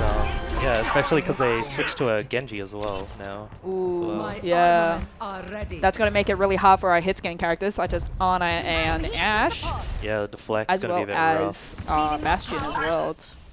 We're pausing. There seems to be something going on. It looks like. I wonder what's happening. Yeah. It's like maybe it's like a technical issue. Yeah, maybe. I don't know. Maybe something happened in house. Yeah, but it we'll be back with you with the game. But so far, how we? I mean, let's have a look, right? Let's break it down. Let's see what happened so far, because it was such a strong start, right? Yeah, for Bing Bong, For yeah. Bing Bong, they kind of rolled on in that Maywall, did absolute bits in isolating the Zarya. Yeah, perfect. Just denied them. We saw the second attempt at the wall, but Zarya luckily got on Yeah. top and was able to jump back down for the escape. Are we expecting the rest of this game to look like that? Maybe Griffith Goblins playing for more of like an alt-oriented team comp when they get those bars filled up is where they can start to make a difference? Or are we expecting Bing Bong really just to bing their bong through the rest of Griffith Goblins? It does look like Griffin Goblins team is very ult heavy and ult reliant, which might work in their favor if they decided to use them sparingly instead of all at once. But it's like if they use it all at once, it's like you're winning one team fight, and then it's like you're out of luck afterwards. So it could be. I think it might be better for them to change it up a little bit to work to like make up for like what's happening so far. But yeah, I think you're absolutely right in that, right? Like, if you're an alt-oriented team, you're going to be winning 1 out of every 3 or 4 team fights. And because it's a push map, they're going to gain so much ground before you can try and just bring it back a little bit. And then again, that cycle repeats and the gap is just going to widen. Going to have to wait and see what Bing Bong will be able to do. If we can just throw it back so we can have a look at all of the heroes, get our ugly mugs, my ugly mug off the screen, right? You guys looking absolutely phenomenal. Thank you. Come on, producer, let's switch it back. All right, nah, we're just going to stay on us, are we? Producer might have the headphones off. Wondering what the Takapura situation is going to be. We did have an incident earlier, which is why we had such a long delay in that someone forgot their password and Blizzard, in their infinite wisdom, IP bans the entire arena. So we're not able to make those custom games happen. But nonetheless, any expectations further on? Are we thinking that maybe Griffith Goblins are going to change up their team comp after that ulti fight? Yeah, I think it's probably better for them to use it at least once before they continue on. But yeah, I think there might need to be a switch from maybe one of the DPSs. I saw it was Bastion Ash. Yeah. So maybe the Ash needs to change to something a bit more quick DPS heavy to like burn the tank really quick, because they do have an Ana, and the anti is very powerful in this game. Yeah. So I think especially because they don't have Kiriko on Bing Bong, so yeah, exactly. probably it would work for them. Yeah. So I think definitely if they can get the anti off and then quickly burn down like the Junker Queen or something, I think they'll definitely have a better fighting chance there. I will say I'm not sure how well their ult combos are going to be. It's going to be... It's like what, Bob? And then... Zarya ult. I mean, Zarya ult and Bob could work pretty well. Zarya, I think Zarya... And like Bastion ult. Yeah, Zarya with Bastion, but then... that's if the Zarya ult hits, unfortunately. I'm not sure how well the Bob is going to go into the enemy team as well, especially because... The map is like so like squiggly, so it's like Bob has to land at a good choke point, or it's a bit unfortunate. It's also very difficult to get past the midsection after you've been pushed quite far, especially because of like the height difference, and also the people that have already pushed that far, they already have a lot of space to work with there and a lot of like corners and places to play. At this point, they don't even have to push technically. They just need to make sure they just need to prevent Griffith's Goblin from pushing any further from where they're at. Exactly. So far, it does look like Bing Bong is at an advantage. Hopefully, Griffith's Goblin can make it up with like the ult fight, or like ult usage at the very least. And maybe they turn it around. We don't know. I'll wait and see, right? Like, that'll be the big turning point, is that third fight, that third ultimate fight. But enough about the game. Let's have a chat about you guys. How long, Mr. Bruce, have you been playing? Never mind. We're just gonna hop straight into game. Are we? Shortly? No, we're not. I'm going to continue my conversation with Mr. Bruce here. Bruce, how long have you been playing video games for? Oh God, it's been a long time. I started somewhere in primary school, I would say. Little cool math games. Yeah. Little mini clip. What are we counting as video games right now? We're counting this one as a video game. All right, Let's we're hop back straight into back the on. game. It looks like both teams have the same comp from as they were before. All right, it looks like Zarya has decided to start a one-on-one with Junker Queen. All right, Juno pops the ultimate. Ooh, sleep goes wide. Yep, all right, Junker Queen is now in the back lines, picking off all the supports. That is the support line one for Yeah. Alright. Zarya trying to fight back. Alright, Zarya's been taken off. And let's see, can X-Fence do anything here? He cannot. He gets a knife into the nose. Unfortunately, it looks like it looks like Ostimo literally rolled the whole team, ran in there into the back lines, picked up the supports, and is slowly picking the rest of the team off one by one. It seems they're pushing into the end zone here. It's looking like, unfortunately, a bit of a stomp here from Bing Bong. Yeah. 0 meters gained by Griffin Goblins. It looks like King Cat has swapped to Junkrat after playing Bastion. There's the Gravitron surge. Perfect. It's locked down the bomb. Unfortunately, Lucio counter-ulted with that one. They did get a couple picks off in the end. They do get Bob and the Ninja himself. Yeah. But it looks like they fended off the attack. Yeah, it looks like they picked up and they made enough impact that they're being able to push forward a bit, make up for lost times. Defending the Slap Juno. What a team move. And there's the backline gone. They've been sniped. Alright. But then Bing Bong in return also picked off their backline. Yeah, that Junker Queen is really popping off right now. That knife throw is very powerful. It does a lot of damage, and it's a bit hard to escape, especially in such a wide sight lines. Yes. It looks like Panda is being pushing forward with the point. He's trying to find the Genji. Yep. He's just being a bit cheeky here. Alright, it looks like another team fight is about to start. Alright, Genji is trying to target the back line, but moves towards the tank. The tank is... there's the blade. There's big sleep. Big sleep. Griffith's Goblins is missing their tank now, and their Junkrat. And the other DPS is down too. And the rest of the team. Yeah. Alright. Ostimo is back at it again, absolutely destroying Griffith's Goblin as a whole, unfortunately for them. He's got his Carnage back up already. Oh, I think that's what it's called, his ultimate. Yeah, it is Carnage. I'm pretty sure. It's like, if we get it wrong, it's chill though. And it seems X-Fence has switched off onto Soldier, seeing if maybe he can have better luck on this champion. Oh, Genji was able to escape after hiding in the back lines. And little Ragoon appeared. And he's back off the screen. It's like, wrong team, but it's okay. It works nonetheless.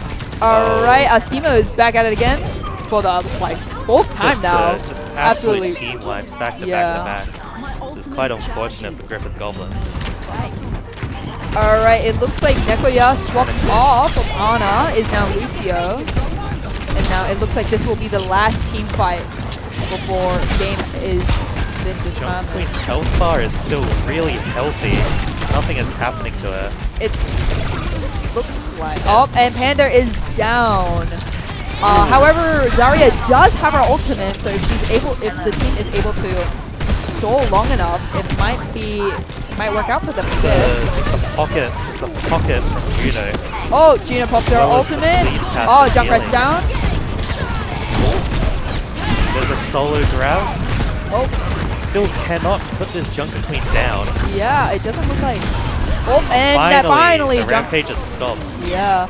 It looks like they were able to... Griffith's Goblin was able to save the last point and keep this game going. Hopefully they use this as like a turning point and like keep the momentum for themselves. Hopefully they can make up some lost time. They picked up Kachao. Spencer and Nekoya are pretty low. Alright, never mind. They're full HP. It's working out for them. The DPS on Griffith Goblins. One has his ult already, the Visor, and then the other one has nearly got Riptire. Yeah, so they got a couple of good ultimates. Oh, and Junker Queen uses her ult. She hits she manages to hit a good chunk of Griffith Goblin, and that's another team wipe. It's another team kill for Bing Bong. Yeah. It is very clear that Bing Bong is able to play really well around each other, and the whole team. It's like they're never low. It looks like Calypso is able to sneak up on behind Trying to kill the Griffith. Kiri. Yeah. This is half the clip. Has to recall. It's okay. It looks like Tracer manages to escape though. Beat from Gear F at Goblins. Oh, Nekoya is down. Panda is down. Junker Queen is down. Tracer's down. They've got that Junker Queen down. That's a very important piece from the Yeah. enemy comp. Oh, but it looks like Kachao is Does not making up for matter. it.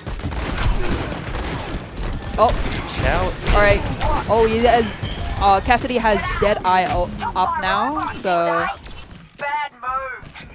both teams have a decent amount of ultimates ready to go now and soon. So we'll see how they use those. Bing Bong does have that Juno ult active, like ready to go. Which is Yeah, very, that's a very powerful ultimate. very powerful. And Zarya's low again. Nekoya has been taken down. Looks like they're just running them down again. They don't even need to use ults. Oh, there's Juno ult actually. And then buys a pop by expense. See if he can do anything. Got one. Oh, That's about all. Now they're just kind of trading. yeah, it looks like a bit of a stalemate. One member of each they've team trapped down. in Never. Lucio and he is dead. Lucio Yoinks is That is down for the quite count. unfortunate. So, Bing Bong has lost both their Oh, supports. there's the carnage. Yeah, hopefully Griffith's Goblin can take advantage of no supports, but it looks like they will not, as Bing Bong absolutely destroys them. That carnage is just such a powerful ultimate. Yeah, it's like they make... Oh, that was a nice knife crazy. from Astimo. Oh, but Astimo Shout. is pretty Does low. not matter, he's back up to full HP. Oh, never mind. does- Oh, and There's the grab. King, Cat, and Expense were able to take both their tank and the supports, and now their DPS. Oh, and team kill for Griffith's Goblin. Got a little bit more momentum now. Yeah, it looks like they're making it up. Getting into the groove, finally. Yeah, the first bit was all warm up, guys. It was all warm up. They were just Alright. feeling out the enemy team, maybe. All right, so we only have 15 seconds left in the game, and it looks like this may be the last team fight of the game of this decision match. There's the Deadeye pop. Lucio ulted as well. Nano's gone out as well. Tracer is trying to pick off the backline of Griffith's Goblin. Unsuccessful, unfortunately, and it's been picked off by X-Men. All right, both Bing Bong and Griffith's Goblin are trading each other.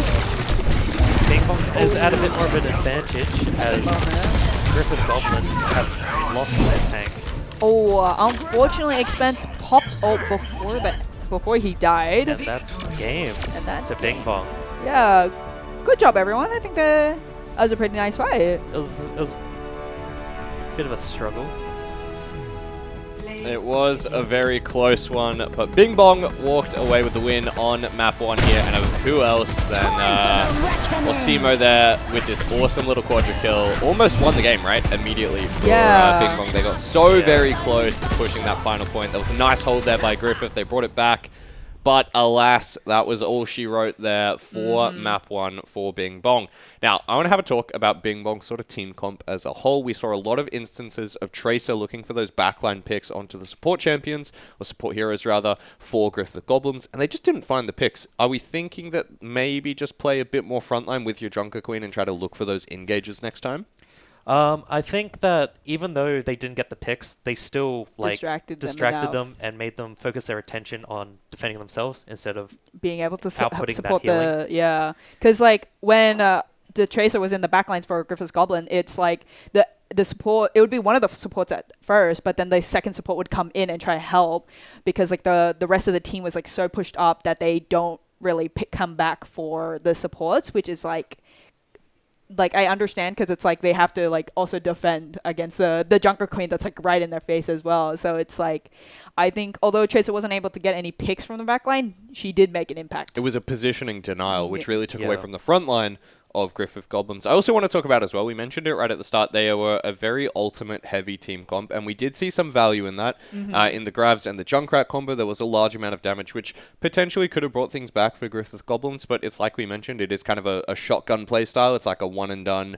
you pull the trigger, you get it, and then, well, if you don't win the game, you kind of have to wait another couple minutes for those ultis to come back. So unfortunately, they did make a lot of good plays, but unfortunately, they weren't really able to capitalize it too much to actually make up for like the couple team losses at the beginning. Yeah, well, that team kill, right, from Bing Bong, like I think it was Straight 45 up. seconds into the game. It was, I think it definitely set the pace, and we'll see how we go into map 2. Of course, all of these comps have been a best of 3, but they've all been 2-0 sweeps thus far. Going to be hopping onto King's Row very, very shortly, so potentially more room for Griffith Goblins to show their stuff, or Bing Bong to look for that 2-0 sweep. We're just going to hang tight until we get those final ready checks through. Any predictions here as we go into King's Row? Any heroes we'd like to see?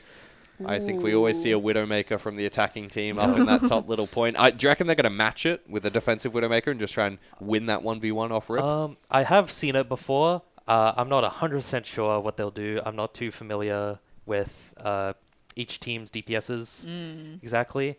But I think at least there's going to be at least one Widow in the game. I think on the...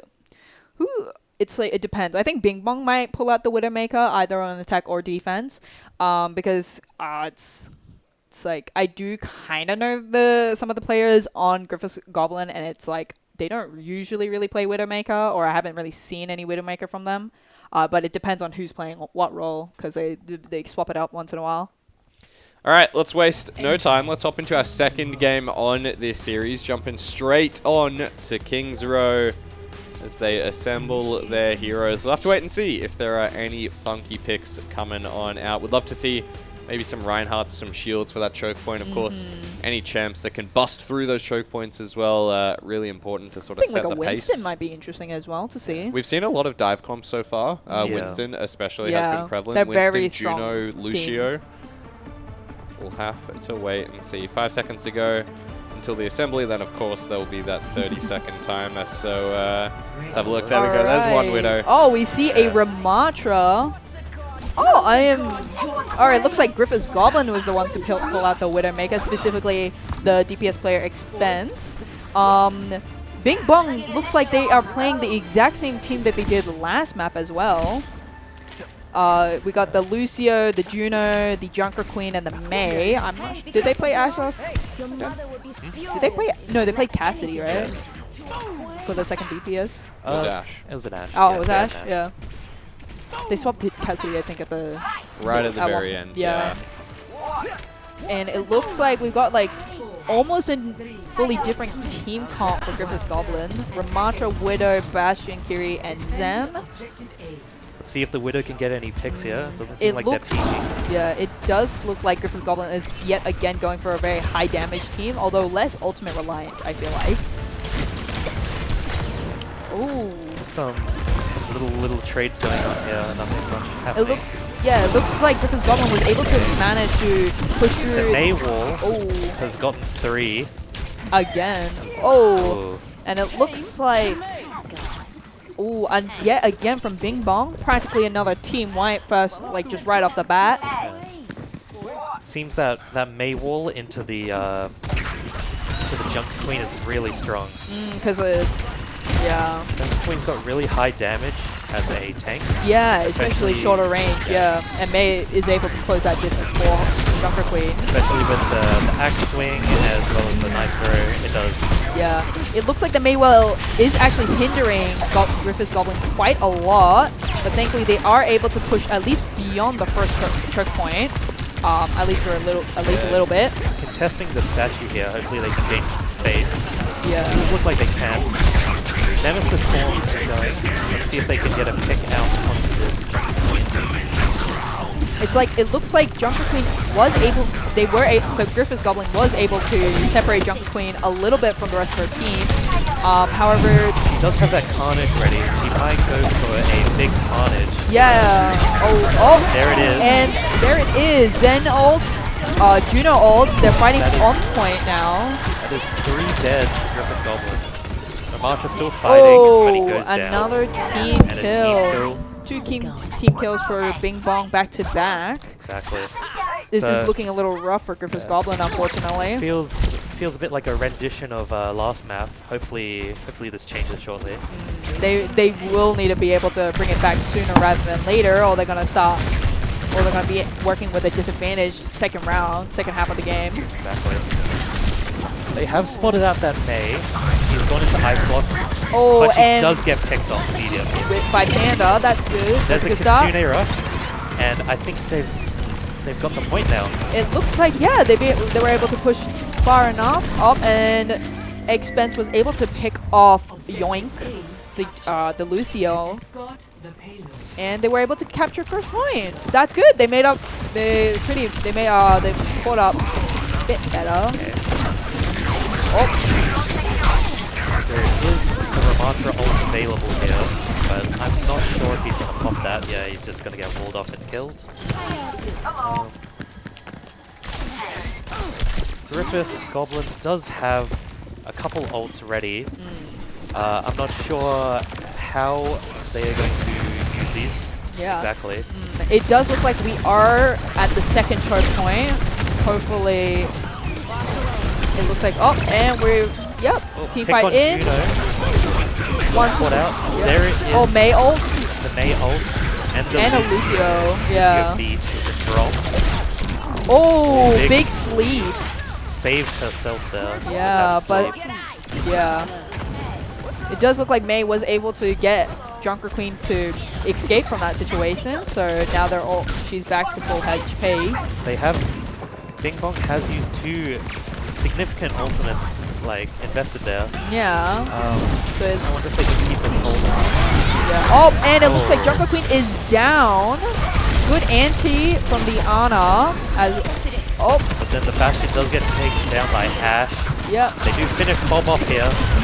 And then the Ramatra Kitsune comes out ulted. once again. Kitsune is built up really quickly here. Yeah, good job to Sashimi for being able to build that up and assist her teammates. Alright, it looks like Panda is trying to make some space, while Ana and I think Kiriko are currently on point. Oh, he's got the new mythic skin. Oh wow, beautiful. Doesn't look too bad with the green. Okay. Alright, Juno popped her ult again. Mei is... And a big rampage. Oh, that anti like, I believe 4 of the... Griffith Goblins has fallen apart from that. Unfortunately, they will all be taken out yet again in another team kill. Unfortunately, that nano investment into the Ramatra was not enough to counter that. Yeah. Oh, immediately Astemo picks off Spencer right out of spawn. With that alley-oop knife, he's getting blocked by his own teammate. Oh. Nemesis Ball trying to build up a bit more ultimate charge here. Oh, but He does not have... Oh, he just got his shield up just in time to save himself. that knife almost got him killed right there. It appears they're all waiting in that corner there. Yeah. Oh, and a lot of damage is done to Bastion. Mei ult again, and Lucio ult again. It appears Griffith has been folded again once more. Oh no. Yep, Rogue Mantra got picked off, and now the team is missing their frontliner. They have been pushed back to their spawn. And yeah. And another team kill. 14 kills. We've only just finished like 0.1 it feels like. They do have that Ramatra ult back up again, as well as the Kitsune. Yeah, it looks like Kit Chow is up on the high ground looking for a backline pick. He has Bob available now. He might send Bob in. Alright, There's the Ramatra Kitsune. ult and Kitsune. Oh, And Visor. Oh, Invested wow. 3 ults into this fight. They do need it though. They only have like 10 seconds left. Yeah. All the ults invested. They can finally push this card up. Yep, so they're going to push it up, trying to secure as much space as possible. So hopefully be able to capture second point. They have caught out the Ash. That's a good pick. That's a very good pick. Getting some damage, some poke damage onto the enemies. Preventing the team from Bing Bong from pushing up any further. Pressuring them. Very nice, very nice. Well done. It looks like Ooh, big anti. Oh, very big anti for Ooh, Ana big and big sleep sleep. as well. And it's and Griffith's Goblin was Oh. able to capture second point. That is Juno, May, and Jungle Queen down for Bing Bong. Can gain some significant space here while they're respawning and coming back. Yeah. It looks like Griffith's Goblin has made it back quite a lot. Bing Bong does have that rampage again, so they might need to be careful. Perhaps look out Yeah. for that rampage. It has been going quite big. Yeah. Ooh, Ooh. and there's the rampage. There is 3 antied, and all 3 of them, Bastion, Ramantra, That and is the Kiriko, back. are down. Ana goes down with them, unfortunately. X-Men's has made it out alive. Oh, Oh, never mind. I spoke too soon. They had like a little fire away from the team, it looks like. It does look like Ashe is still holding on to that ultimate from earlier, and Juno has her ult up as well. And Sonic Arrow picks up the Ramatra and the Bastion. Let's see if he... it looks like Calypso might be trying to go for some backline kills. He's looking Oh, for... and he got a Gets good some poke. shot. Was Juno managed- ult has come out. Oh, and the Hanzo nano. is able to get a pick off of Bastion before Ramatra's dying. trading with that nano. Very strong. Oh, okay, alright. So Panda makes it up, gets 2 kills. Expense gets 1, so the team is... so Bing Bong's team is down by 3, but they all respawn at the same time. They have like 1 more team fight. There's Bob coming out on point. So they have... Ooh, Spencer pops his ult but passes away, unfortunately. Ana and Kiri are also down, same with Ramantra. All the ults get popped there. Unfortunately, Bing Bong had a couple more, and that got them the win there. Yeah, but Griffith's Goblin was able to push it pretty close to to third Yeah. point. They made significant progress even after getting team killed twice in a row at the beginning. So good on them. Yeah. Now they've switched sides. Let's see what each team cook up for their composition. I think Bing Bong is probably going to go for a similar composition again. It seems to be, I mean it's working out yeah, for it them. seems to be working really well, especially with that Junker Queen pick. Yeah. That combo of like just May being able to close off space so Junker Queen can have like that advantage of the 1v1 close range fight is working to to their advantage. And it looks like we do get a similar team comp from Bing Bong. They trade the May for May a out for a Widowmaker. Yeah. It looks like Panda changes changes to Orisa. But the rest of the team comp for Griffith's Goblin is the same. I think the Widow is probably going to try look for a pick here and then swap and then go with the team. Like early game, you think? Yeah, I think they're just going to look for an early pick, and then if they can't find that, they'll probably go back to something that matches the Yeah, comp. if Widow manages to get an early pick from especially like on a support, then like they're gonna have a great advantage. Like the whole team's gonna have a great advantage with the Let's first see team here. fight. Is the Widow going to get a pick? Peeks. Oh, misses. he misses, but it's okay. It looks like he's gonna try. Yes, he's going to keep going. Okay. It's pretty interesting to see a Widowmaker on like pretty low ground compared to like most Widows, I feel like. However, I think Jungle Queen manages to make space, and Griffith's Goblin is going to push back 2 points. The knife is going wide though, which is crucial to getting picks here for Jungle Queen. The Orisa is very strong into this. You know, the Orisa can turn golden if she gets knifed, so it doesn't really interfere with her positioning too much. Yeah. And she has a lot of ways to basically stop that pushing power from Yeah, the the spear is just like straight up pushing Jungle Queen back and not being able to make like the knife hit. Bastion turret is coming out. It looks like Jungle Queen is pretty low. Let's see if Griffith's Goblin is able to get that first pick on Jungle Queen. Unfortunately, they're not quite able to finish Oh, off and anyone. we get Kitsune Rush, and we get Juno ult. Oh, Lucio ult is up as well. It does look like Bing Bong manages to get a team kill, securing first point. That movement speed is just really strong, especially because it gives them so much less time to think. So they're able to access that backline really easily and really quickly. And I do think the Griffiths Goblin team does rely a lot on aim, and so maybe like the speed changes is like making it a little bit difficult to hit the members. Oh, it looks like Spencer has found a high ground behind the enemy lines. Trying to distract them. I would like to see a picks. McCree switch here from Soldier maybe. It would definitely help because the hinder does slow and it also helps prevent that Junker Queen from holding for a short while. Oh, it looks like Junker Queen Azimo has his ult up yet again. Fashion ult is being popped.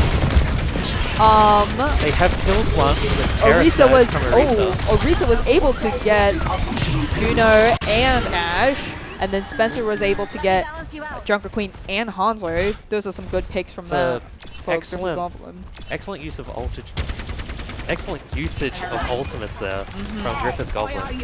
Very much so. However, now 3 of the team members are missing their ultimate and won't have it for a while. That carnage is still available for Bing Bong. Yeah. They need to be, Griffith Goblins need to be wary about it.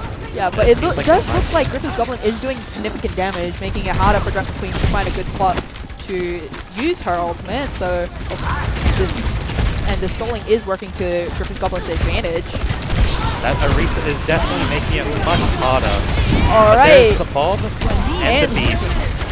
But the nano comes out. The nano comes out and Carnage just comes out and it's it does look like the anti is doing work. That spear throw from Panda Rampage was crucial in keeping that fight as not a total loss. Yeah, it looks like Nekoya is able to keep Panda alive. So hopefully maybe they'll be able to stall it at least stall the capture of second point at least a little bit. But we can only hope. It looks like Hanzo is able to hold like a good angle to prevent Griffith's Goblin from pushing up.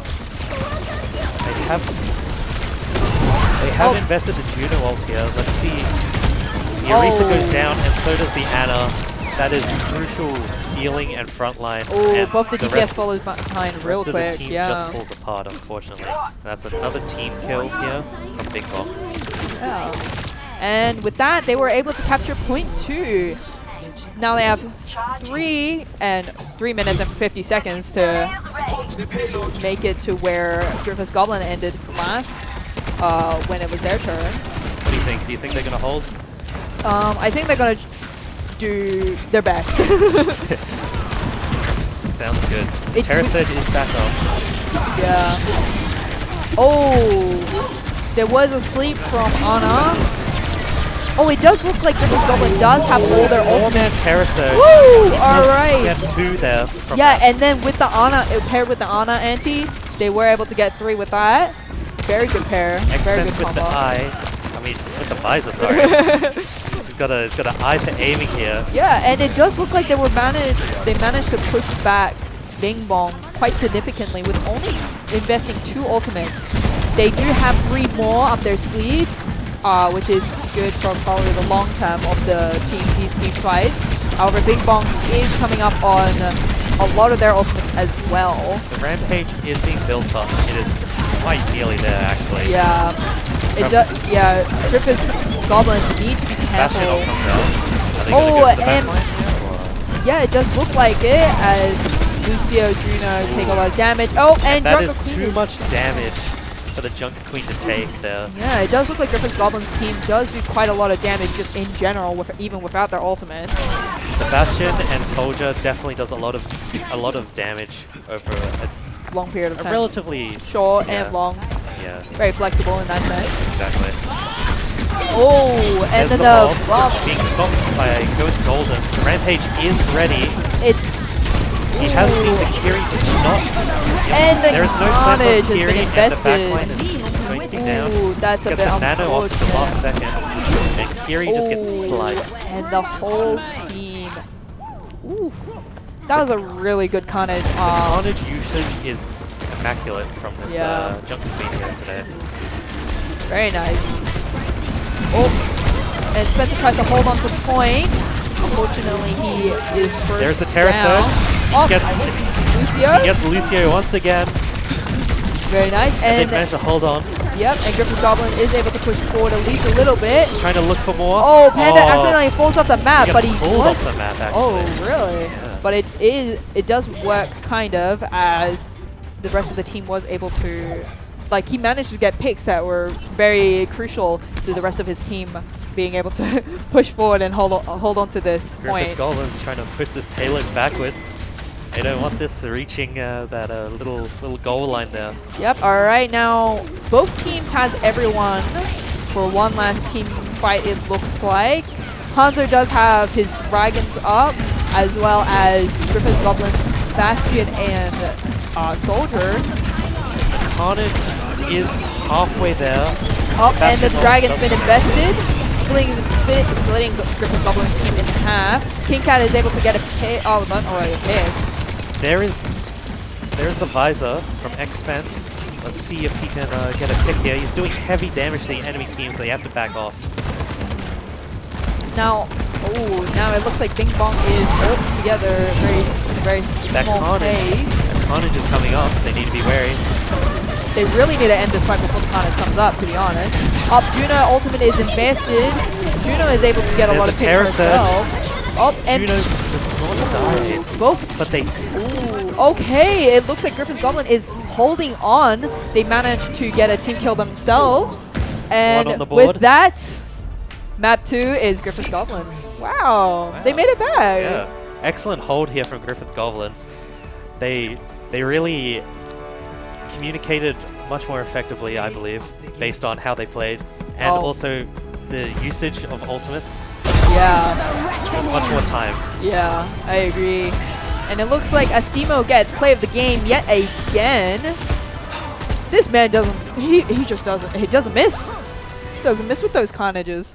So unfortunate, right, for Bing Bong right at the end there. I think like- Junker Queen went down with the Rampage still up, and that could have turned the tides for them. But credit to Griffith Goblins for holding on for that long, tying the series, bringing it to one map apiece. I think our first tied event that we've had, so far. So we are going to be putting it over onto map 3. But I want to have a quick chat about a couple of plays that were made throughout those two, I guess, the attacking round and the defending round. First attacking round was the use of...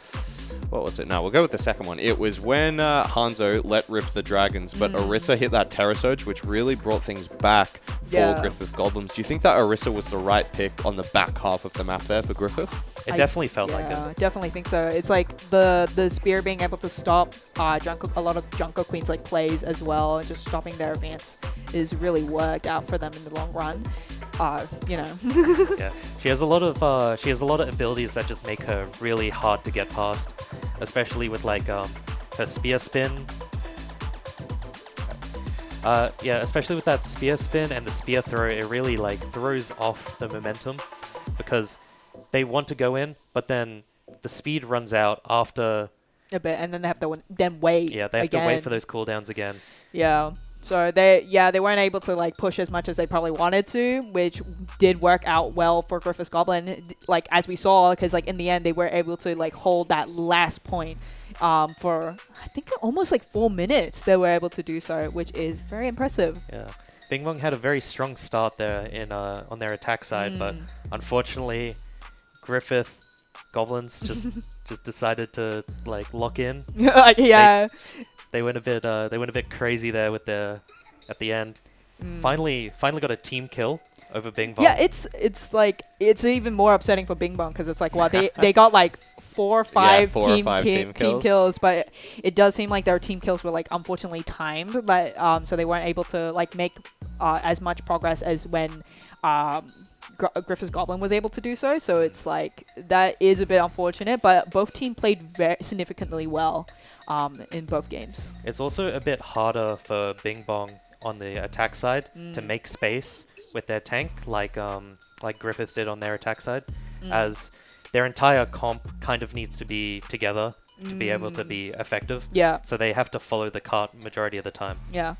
It also felt like that Griffith's Goblin also had a bit more like frontline capabilities, while Bing Bong was relying a lot on their Junker Queen to make space and be the initial contact, which is like it has worked for them in map 1, but it does look like it fell a little bit behind second half map 2. So maybe we'll see like a little bit of a change up for their team comp as well for map 3 as well. We'll have to see what happens. Griffith Goblins are going to be subbing out a player. Map 3 will be Temple of Anubis, so we'll see what shenanigans go on there. But you'll be seeing on screen right now the not the Valorant LAN standings, this is the Overwatch LAN standings. Benjamin Franklin currently up 2-0. iCarly right behind them, also 2-0. One block beef jump and Plus Ultra sitting at 1-0 apiece. And Esperanza Push Incident at that 0-1. Remember, there are I think 9 teams in this competition thus far. Those are our top 5 as it stands. We're going to throw it to a very short break, guys, and then we'll be right back with our third game for the Bing Bong versus Griffith Goblin series.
Welcome to the third map. It is 1-1 currently for Griffith Goblins and Bing Bong.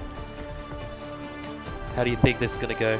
Oh, no, it's like up in the air now because it's like Bing Bong does have a lot of they have like a long history now of like getting just absolutely just team killing Griffith Goblin, but like it's also very clear that Griffith Goblin know how to like use their utility very well, including their ultimate and their abilities, and timing it in a way where they are able to make kills that are like crucial for them in the long run. Definitely. Yeah. This is an interesting game mode too. Yeah. It's relatively new compared to the other game modes. So you know, a bit less experience on this one than your normal perhaps push. Perhaps the other map. Yeah. All right, it looks like we have our first team fight of the map. It looks like Bing Bong went with a very similar composition. They have, instead of Lucio though, they have Baptiste, maybe bringing out a bit more healing. And the Griffith Goblin is continuing on from the last map with Orisa. Oh, but it looks like Orisa is quite low. Never mind, she's back to full HP. Going golden just makes her invincible. Yeah. Oh, and it looks like Bastion was taken down from Griffith Goblin. Oh, and he has sent him away onto the jump pad. Yeah, but it does look like Griffith Goblin was able to take down 4 of their Bing Bong's team, capturing first point. It looks like Griffith Goblin this time around is taking the first momentum. Exactly. It seems Griffith might have heard me somehow through God's grace, as they have switched over to a Cassidy here to get that hinder. It seems to be working quite well. Have yet to be team killed first fight. That's good. That's good for them.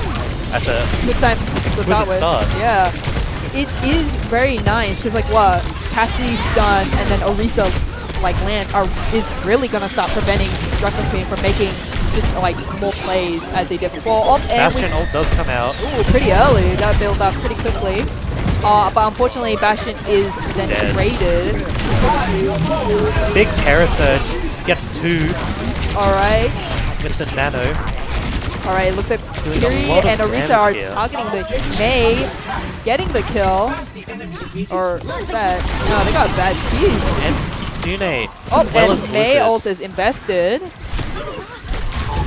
does not matter because Orisa does not take damage. It does look like Mei was trying to stall for the rest of the team, which kind of worked, but unfortunately, because the whole team wasn't there, Griffith's Goblin was able to just pick them up one by one, and they managed to get second point as well. Expense seems to have switched back off of Cassidy. He's going back to his roots. Back to Soldier. Soldier 76 here. Yeah, and he was able to make some space for his teammates, so they were comfortably able to capture point 2 and now get onto point for point 3.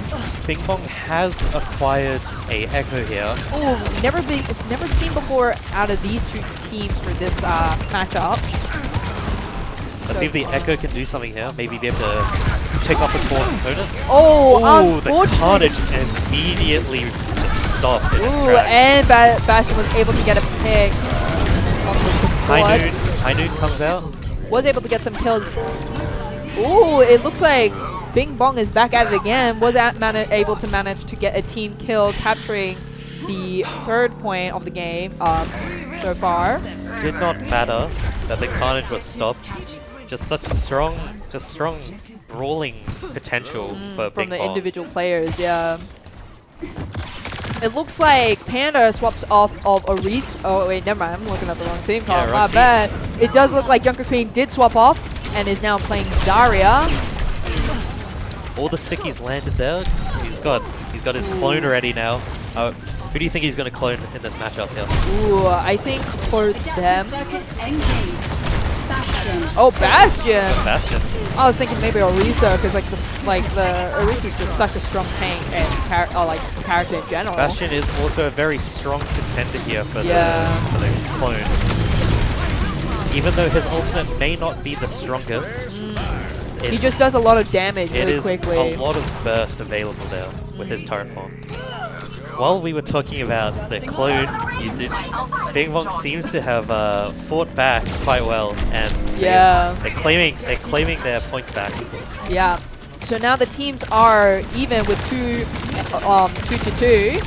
And so now we're on to the 3rd point. It does look like Griffith's Goblin is at the advantage as they already have.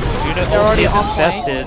Oh, it looks like Panda has been taken down as well. Oh, and one by one they all fall, and Griffith's Goblin is a victim of another team kill from Bing Bong. That Juno ult is very strong. Very strong. I think it's like a 20% damage buff or something ridiculous. Yeah, and a lot of healing as well. Yeah. And it's like the AoE is pretty much covers like the whole point and like the chokehold. So it's if I was to compare it, I feel like it's a slightly weak. It's like a weaker version of Nano. Yeah, but it's going on everyone. Yeah. So everyone gets a damage boost. Oh, and it looks speaking of Nano, the Nano has come out onto Reinhardt, and he is just whipping everyone with that hammer of his. Yep, and they were able to get their own team kill, looks like, for Griffith's Goblin. Only one ultimate invested, and they got 5. It's a very strong combination. That worked for them very well. Does see Expense in the front line here. He has moved back behind his shield, his wall of safety. He does have Bob ready. It does look like Bing Bong is pushing, is trying to capture. There's the Bob coming out. Oh, and Cow is in a very good spot, and he gets 3. That's amazing. Very well played there by Kachao, being able to sneak behind, but it does look like Rhina was able to make it by catching Ryan is trying to save his team here from defeat. Does not. He is able to stall a decent amount. Hammer did not hit anyone. I don't think so. That was a bit unfortunate for Griffith's Goblin because they were like almost there. They almost captured point with that one, but Bing Bong was able to. They are still fighting for this point though. Expense coming in, getting 2. Very nice, very nice. Excellent tracking here from Expense. Oh wow. It's like a back and forth at this 5th point. Yeah. Yeah. You can say it's a bit of a brawl. You're not wrong with that one. Yeah. They are getting a bit scrappy here on this game mode, especially with that Reinhardt and that Zarya. Yeah, it does look like I think Bing Bong's team composition is very much one that it's like the longer the team fight goes on, the stronger they get. But it does look like Griffith Goblin is not letting Bing Bong stay alive for a team match for long enough. Anti goes onto the Zarya and she is killed. Yep. Oh, and it looks like Griffith Goblin is able to pick off the whole team one by one. They're all walking in. Bing Bong is all walking in yeah. one by one. Bit unfortunate. That was a bit of a interesting play from Bing Bong. 1v5. Very interesting. But thankfully, like at the very least, Griffith Goblin was able to take that to their advantage, picking them off and making space. They are on match point here, so if they cap this point, it's over for Bing Bong. Yeah. It looks like Echo is able to get some decent damage on the squishies. Echo's been blasted. Yeah. It's a bit low, cannot do anything. And it appears Griffith Goblin is going crazy. Absolutely crazy. Killed everyone. Soldier, i.e. Expense, was able to get 3 there, while Sugi and Panda were also managed to get 1 each. Griffith Goblin has Bastion ult and Kiriko ult up. The ball has come out and he has come back. He is gone immediately. And that is game. And that is game. To Griffith wow, Goblins. they made it back. Yeah. After first map 1 did look a little rough for Griffith Goblin, but they did make it up in the end. Very strong Expense here with the play of the game. Oh, actually. wow. Golden gun and everything.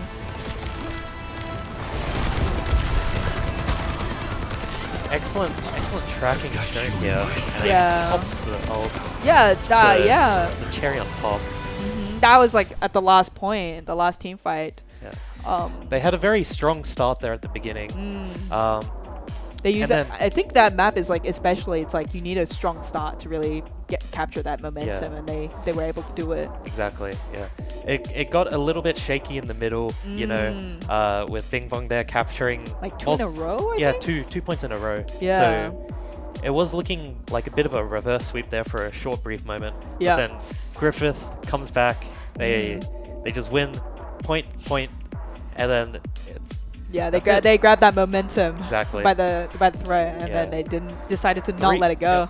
Yeah. 3 points in a row. They were like, 2 points for you, Bing Bong. That's enough. we're just gonna finish it off here. Yeah, very much so. But I will say both teams played exceptionally well. There was a lot of it does look like there was a lot of great team communication. They were able to like time ultimates and time abilities and like just like time fights in a way that did give the team an advantage. It just depends on which team took that advantage and just run with it. And it was a little scary for Griffith Goblin in the first map and like the first half of the first half of the second map, but they were able to make it back and they managed to win. Very nice, 2-1. Yeah, nice little reverse sweep there from Griffith Goblins. Yeah. Is winning back to back. I do think that Griffith Goblins did have a rough fight there. Yeah. But in the end, they turned it around. Yeah, definitely. You know, they got they did I think the first map took them a bit by surprise, maybe. They had to understand their comp more. Especially on Runa Sappy. Yeah, and it was a very the Bing Bong did have like a very interesting competition with like the double speed with Juno and Lucio, and like the never dying seemingly Junker Queen who had like Carnage like all the time, and she also. Oh yeah. We're gonna go into a break here, and then we'll see you shortly with the next games. Yeah.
waste your time. If the man broke, the man he a joke, so you gotta get loose with the Henny and the Coke. 369 girls wanna drink wine. Tell the man not to waste your time. If the man broke, the man he a joke, so you gotta get loose with the Henny and the Coke. 369 girls wanna drink wine. 369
welcome back. I believe this is our second last game for the night. I am Panda Rampage from Griffith. I'm X-Pen. Yep.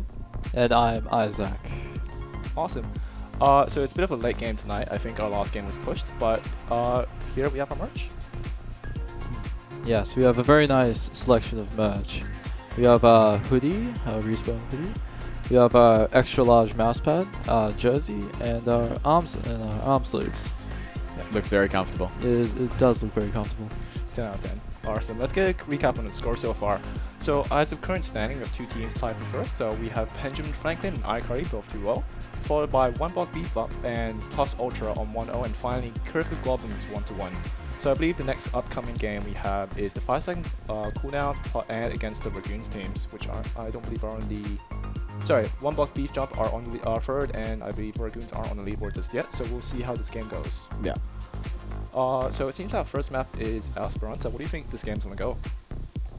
I don't know. I feel like it might be a bit hard for Dragoons because I do know them personally, and you know, only 3 of them know each other, and then there's a duo in there, so they might have a bit of trouble getting a bit of synergy going. But yes, I do believe it's 3 Griff students plus 2 subs. One of them is a console player, so I'm actually have not seen a console player play Overwatch yet, so this is going to be a first time for me. Yeah. 5-second cooldown, I haven't seen a meter. Have either of you seen their gameplay yet? I have not. I have not seen that gameplay. Okay, so this is going to be a first time experience for all of us. I know Dragoon favors picking D.Va and 2-hit scans, something along those comps. On push, it's actually a pretty good comp, but depending on what 5-second cooldowns we're about to see in about 2 seconds, it is... Here we go. The battle is readying. So we have a Junk Queen, Junkrat, Cassidy, and Lifeweaver, and Drake. That's a bit of a brawl complement, you said. Well, Dragoon has... It has Anna, McCree, Soldier 76, D.Va, and Mercy. So yeah, double hit scans against the brawl comp. So what 5-second cooldowns is trying to get into a close fight, while Dragoon's trying to play back and play for his picks. So we'll see those rollouts. I believe... Was that a Lucio at the start of the speed boost? I think so. Yeah. Very nice. We're going to get that advantage in time. Lucio is such a fun character to play. 100%. He's really good, especially in push maps, whoever gets the first point. Yeah. So it seems that we're going to get Lawrence to spawn point. They're going to play it back, so now they're just going to see what they have. Now they've noticed that they're playing a roll so they're going to try to play a different far back. 5-second cooldown is going to try to play the corner and deny any high time advantage they have. Back off and play back to high. So he sees a pick, unfortunately he's not kill. D-mech'd and I would say D-killed, but imply that she's alive. I don't believe any other picks. Vince Snake managed to get out of dodge, managed to play back, so I think he needs to play a bit more safe. Ooh, Horse is stuck. Missed the axe. That has to be a terrible feeling. So they are now going to be pushing cut for the next 5 seconds unless Kaito gets a push grip. Kryto getting knife and hits. He got pulled. That's a tough pick. He's gonna be what's the word? Straggle. They are now playing with Straggle. They've kind of fed one after the other. So swap to Widow. This could be something. Sugi has that golden D.Va tanks. D.Va mech. Good gun. So far it's been a pretty quick fight, like uncontested, they managed to get a first capture point. Brian is anti. Sugi going for the opportunity to get the take on push and get pushed back. Double push. Yep. It's taking the res off, Jaws unfortunately getting the Widow. Junkrat gets picked. Widow picked as well. Popping through the gate, keeps it an eye. Unfortunately this is not the Mercy hooked. Nope. Still gets picked even though trying to fly away. Ana is on 75 HP at the moment. Gets sniped. Holy. Who knew bringing a knife to a gunfight was such a good idea? So far it seems that 5-second cooldown now has Carnage from Junk Queen on. But he doesn't really have anything to counter that, so if she can get a really good position and pop Carnage, it should be a fight. And that's Wallace to get a pick here early on to mitigate some damage.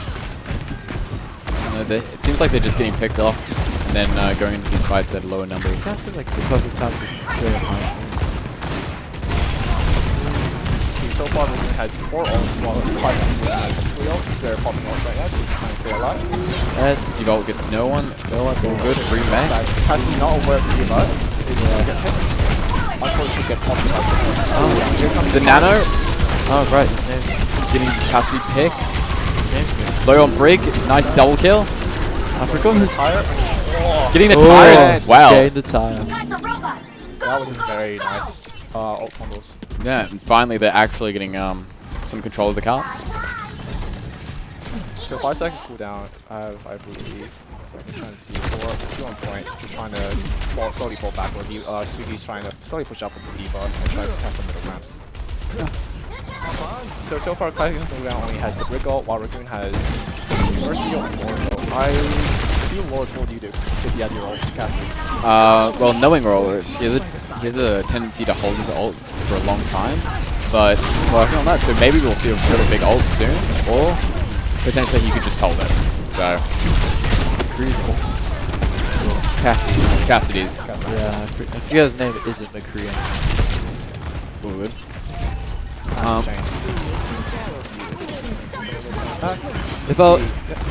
If I was McCree, I would use my ult when no one's around. Keep in mind, Brig does have ult. No recall on the Tracer. Ooh. Ragoon's getting pushed back slightly, giving up control. Sugi is about to get D-Mech, somehow lives. Ragoon's is split up, but they get a nice pick on the Cassidy with the Pulse Bomb. Walrus or Cassidy is on 25, but he lives. He gets him. Everyone's still up, so no one's off. So they still have 2 ults against the Sugi's getting died by the jump back up. Karn popped off again, that was good. I believe that's going to get at least 2. 5-second CD has regained the robot. Cassidy is now picked in exchange for Brigitte. Sugi's got the build ult, so she might consider popping ult if she goes down. Cassidy also did just get res, so there is a numbers advantage for Ragoon right now. Come back. Jungle Queen has been defeated. Or it's getting 2. Big quick flying Sugi and finishing up, so Ragoon seems like it's going to win this fight. They are a bit behind. Coming up from behind. Man, what a dirty move. It's a bit of pressure. So yeah, Ragoon's a bit behind score-wise. They have yet to capture the first point, while 5-second cooldown has pushed past the 4th point. Like about 50% to the second half. So it's going to be a bit of a game for Ragoon to come back from. Not too sure if 5-second cooldown is going to test them to prevent them from getting the first point. Well, let's see. So he's trying to pressure them, trying to get some control on the right side, stop them pushing up. Keep in mind, because they're playing jumping, they're essentially 12 points. They're going to try to nice split how much space as possible. So it seems that Ragoon has captured the first point. So this is that was going 5-second cooldown ult. It's okay, because they managed to catch the first point. They don't really mind without losing this first point. Yep. Now it's going to go back. Sugi claw in the back. Still gets a pick on the Junkrat. So Sugi's a bit stranded. She's going to try to recoup the back ones. She didn't end up picking that large health pack back there. No. I mean, it could be up to her to go back to get some heals, to get some ult charge. That would be a smart move as well. Fair enough. So they have recouped, and they have now captured the first point, which now gives them good spawn. So. Yeah. Seems like 5-second CD is in the lead currently. D.Va is about to bring ult. Oh, bit sticky, however, life with the tree actually prevents over health, so he survives that. Very nice. Cassidy still does have High Noon as well as Valkyrie on the Mercy on Ragoon. He hasn't used High Noon yet, has he? It's after the Mercy. Off the target twice, so we're trying to focus up on D.Va Bomb gets Cassidy on 5-second cooldown. We're playing a bit too far, but that's the see if we can put that in the back line. Yeah. Because one is going to get the back. No, he's going back up. Good choice. Hits out very nicely. Gets a pick on the break. Wow. And yeah, it seems like they win this fight unless the jump. You can hit him. Alright, they got rid of Cassidy's stun. There we go. Before going down, Jumping does manage to get the Widowmaker. But they should come back before the next fight, so it's going to be another even fight. No, she got, Widowmaker got res, so she's already back. Oh, she's rested. Damn, never mind. It seems like this is going to be entering the last fight, so it seems that Ragoon now has to win all these fights in order to win this. Ragoon is going with Cassidy into this fight. They might actually have a pretty good chance of winning this, even though I would say that Oh no, since Cassidy still hasn't used his ult, I was going to say they have less ult, but no, they... D.Va's nearly got ult again. Widowmaker... Oh, no. Widowmaker hit one of those shots. They do have Carnage, so one good Carnage to end this game right now. Yeah. Oh, which goes now. Everyone is quite low on... Cassidy is dead without popping his high noon. And D.Va has once again not killed anyone with her ban. Her explosion, I mean. Her ult. No, she got Cassidy last time. She did. Yeah. Unfortunately for Rugoon, in 5 seconds wins that fight, and they take the rough map. But, yeah, no... Congrats, 5-sec cooldown. Yeah. Cassidy, Walrus was, I guess, saving his high noon for the next map. Yeah. Can't wait. Yeah. Of course. And as always, when D.Va's playing, every time I play a game, D.Va's in it, they always get played again.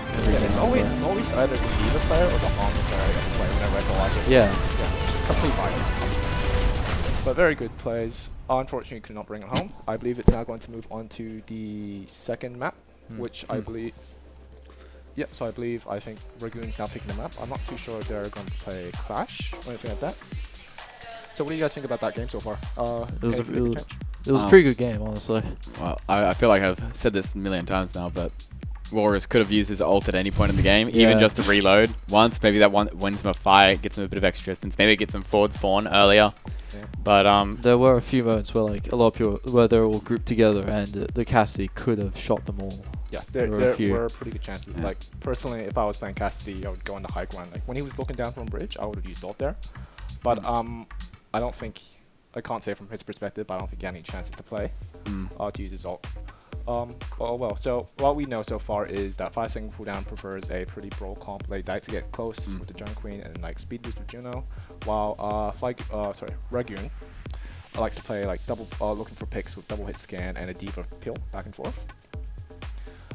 So depending on which map, which is now seeing like Blizzard World, it's a so Blizzard World is the map. So it's going to be attack and defend. For first point, defending there is a balcony area above the next to the statue. Yep. Defenders tend to usually play at that point, which is really good for Ragoons because they have double hit scan. They can't really push them unless they go for the stairs. Unless 5-second cooldowns goes for a different comp. My only gripe with Ragoons is it seems like when they win fights, it's the most scrappy thing ever. It takes a long time to win fights, even when they have picks up. So I'm a bit worried if they're defending and one of them gets pulled down by the Jungle Queen that everyone seems to play. I think that's just going to be very hard for them to come back from that. Yes, so in order to prevent that, I think the hook person would have to be Sugi on the D.Va, because I feel like she's going to be playing D.Va regardless. And yeah, she just has to fly back. But if anyone else gets hooked, I don't think they can get back out alive. Yeah, no. They also have a different way to go into point, is they just completely ignore the high ground, go fast left, which if with a Juno and Jungle Queen, they can do that pretty easily in like 3 seconds and forces them to get off high ground. But yeah, what do we think overall? So I believe unless Ragoon switches their comp to maybe something a bit more brawl or maybe to anti-brawl, they're going to have a pretty hard time this next fight. Yeah. But we have seen that they've gotten some pretty good picks, like early fights and maybe late fights from Straggles. They do have a chance of winning this with their comp, but not likely. Yeah, I'd have to agree. I think the way it's going to go is probably just 5-second cooldown, have just ease of fights, and they're probably going to have a very dominant lead. But I think that Ragoon can win, and if they do, I think it'll probably be at overtime type finish, very late in the game. So yeah, I think it could be very good. Could be entertaining. Entertainment is all what we care about, so we'll see. I'm not one for strategies, but Jungle Queen did play pretty well. They played incredibly well into this comp. Yeah. We will have to see, because I don't think either of them have switched off at any point. Not many players switched. Jungle Queen is good with good dopamine, like whenever you actually catch someone with the axe. Yeah, that is true. The brutality, it's like... Yeah, so they get a bunch of overhealth, not overhealth, they start healing a lot. So basically once they hit, there's like a neuron in the brain that goes off, they're like, go in! Which is super important for aggressive plays with Jungle Queens. It looks like we might have a Widow duel. A Widow duel? Yeah. So let's see. Let's start with 5 seconds. They had the passive Junk Queen. They kept the raid. They kept the Life Weaver. Was Junkrat a pick last game? I don't believe so, right? No, it was. I remember Diva killing a Junkrat on just. Yes, with the so yeah. Yes. They kept that. The only switch is the Jaws. Switching up to Widowmaker. Ragoon has kept the Widow. There was a Widowmaker last game, but that might Yes. have just been Kryto. Yeah. Kytro? Kytro. Yeah. Awesome. It seems like Ragoon has kept their comp too, I believe. It seems like they're running around the left side. Very often to see this, but They're going after that Junkie Queen. Life Drift away. So, Suzuki, I believe, trying to get high on this. If I was to yes, I would go high ground, but that's fine. Sugi is very low. Ooh! Gets the first pick. Widow. 1-0. 1-0 Widow Metro side. Oh, they keep track. So they're 1 down, they have high ground, so now they have to move back and forth. Junkie is going to get the pedal from Light Beaver, that's high. He just gonna stay here, trying to stay alive. It seems like there's a little bit of a regroup and trying to get up high. Unfortunately, getting close scores in Junkrat is pretty dangerous thing to do. Yeah. So not many people will probably see you go up. But can this Junkrat be like the Junkrat earlier today? Yeah. Sugi did get demeched. That is a pick on Bruce Walrus as well. Mercy, yeah, it seems like a clean fight. Junkie Queen, wow. Yeah, unfortunately. They're so aggressive. Diva does live demech though, so gonna try and build. It's back pretty quick. So, wait, if Diva ults, does she automatically gets her mech back? Yeah. Yeah, she but just has to hold it, yeah. Yeah, but when but does she have to like remech? No, doesn't she lose her ultimate when she remax? Only if she uses it. So see, she has 70% right now. Yeah. She would only lose it if she used it. You know, if you lose mech, you get access to a new ultimate that allows you to remech. Yeah. Thanks being pointed back to that takes away some of your charge? No. I don't know. It's just... Brian trying to go for a knife. Warren's going for an off angle. Hopefully he doesn't get points. He gets tracked. But... I don't think... They're about to take it from Diva. See here, Sugi's going to go that aggressive. She's doing the pop next. She's actually the bomb, but she pops it. Bomb. Unfortunately, that's a hit. They got one. Gets the soldier. Got the soldier. Carnage coming in with no tank. That's going to be kind of hard. Oh. Ooh. Yeah. That's... Like I said, unfortunately, Junkie Queen have a brawl comp. So at the moment they lose their Diva, they kind of lose their front line. So Junkie has a chance to just walk onto them. Junkie Queen rewards aggressiveness. A switch to Sojourn from Widow. So, they're seeming like going, I guess, a bit less of a backline comp to Let's see. Oh, sorry, I was paying attention. So 5% to Sojourn. So yep. Once again, more double hit scan. If I were them, they would try to go for high ground, but unfortunately it is Junkrat.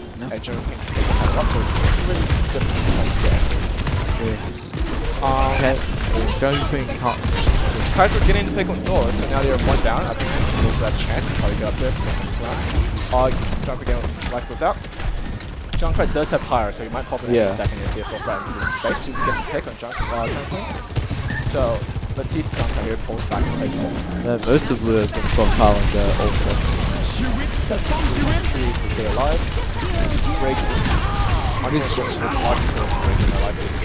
Yeah. Just tire, doesn't get a pick, but does get a leave of 1. Let's see if they have enough damage to deal with her out. He tries to chase the silver. Oh no, it's gonna start falling back. War's finally popping an ult and getting 2 for it. 2. Very nice. Very nice. Triple A. That will win them the fight. Better late than never, as they say. No, Castiel. So Sugi is building her ult. She already has her ult back. The only problem with that is they need to deal with a fire on Queen again. It's 62%, but they should get that back sometime next fight. It's kind of sad. There's no more Widowmakers in this. That means no more duels. No. Yeah, no, they instantly swapped off. Yeah. So off angle, trying to smash. Let's pop it. They're gonna try to contest. Sorry, 5 seconds sequence to contest. Yeah. We're moving together. Just very threatening.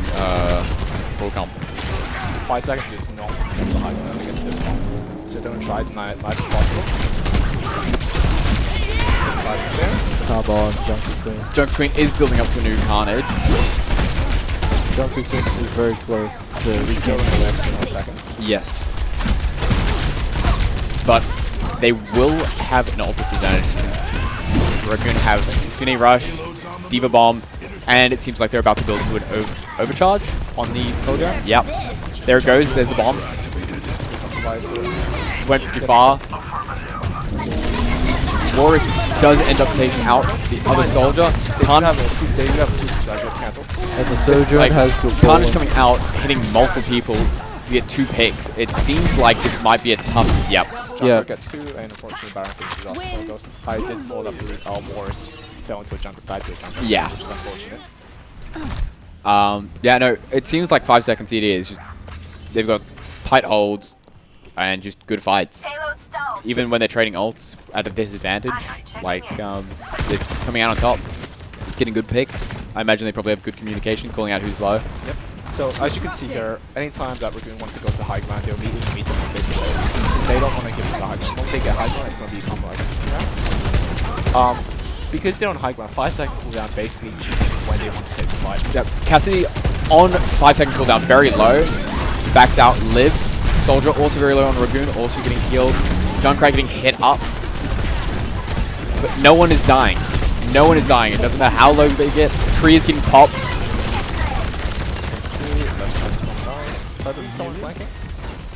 When will there be death? Don't know, but these people do not want to die. Getting to 25 HP is not enough to kill them. Yeah. Like I said, Mercy also getting low. 3 people on Ragoon. Let's see Sub 100. Somehow get a pick with the railgun onto Junkrat. And Junkrat has been the first one to die in like a minute. And Cassidy.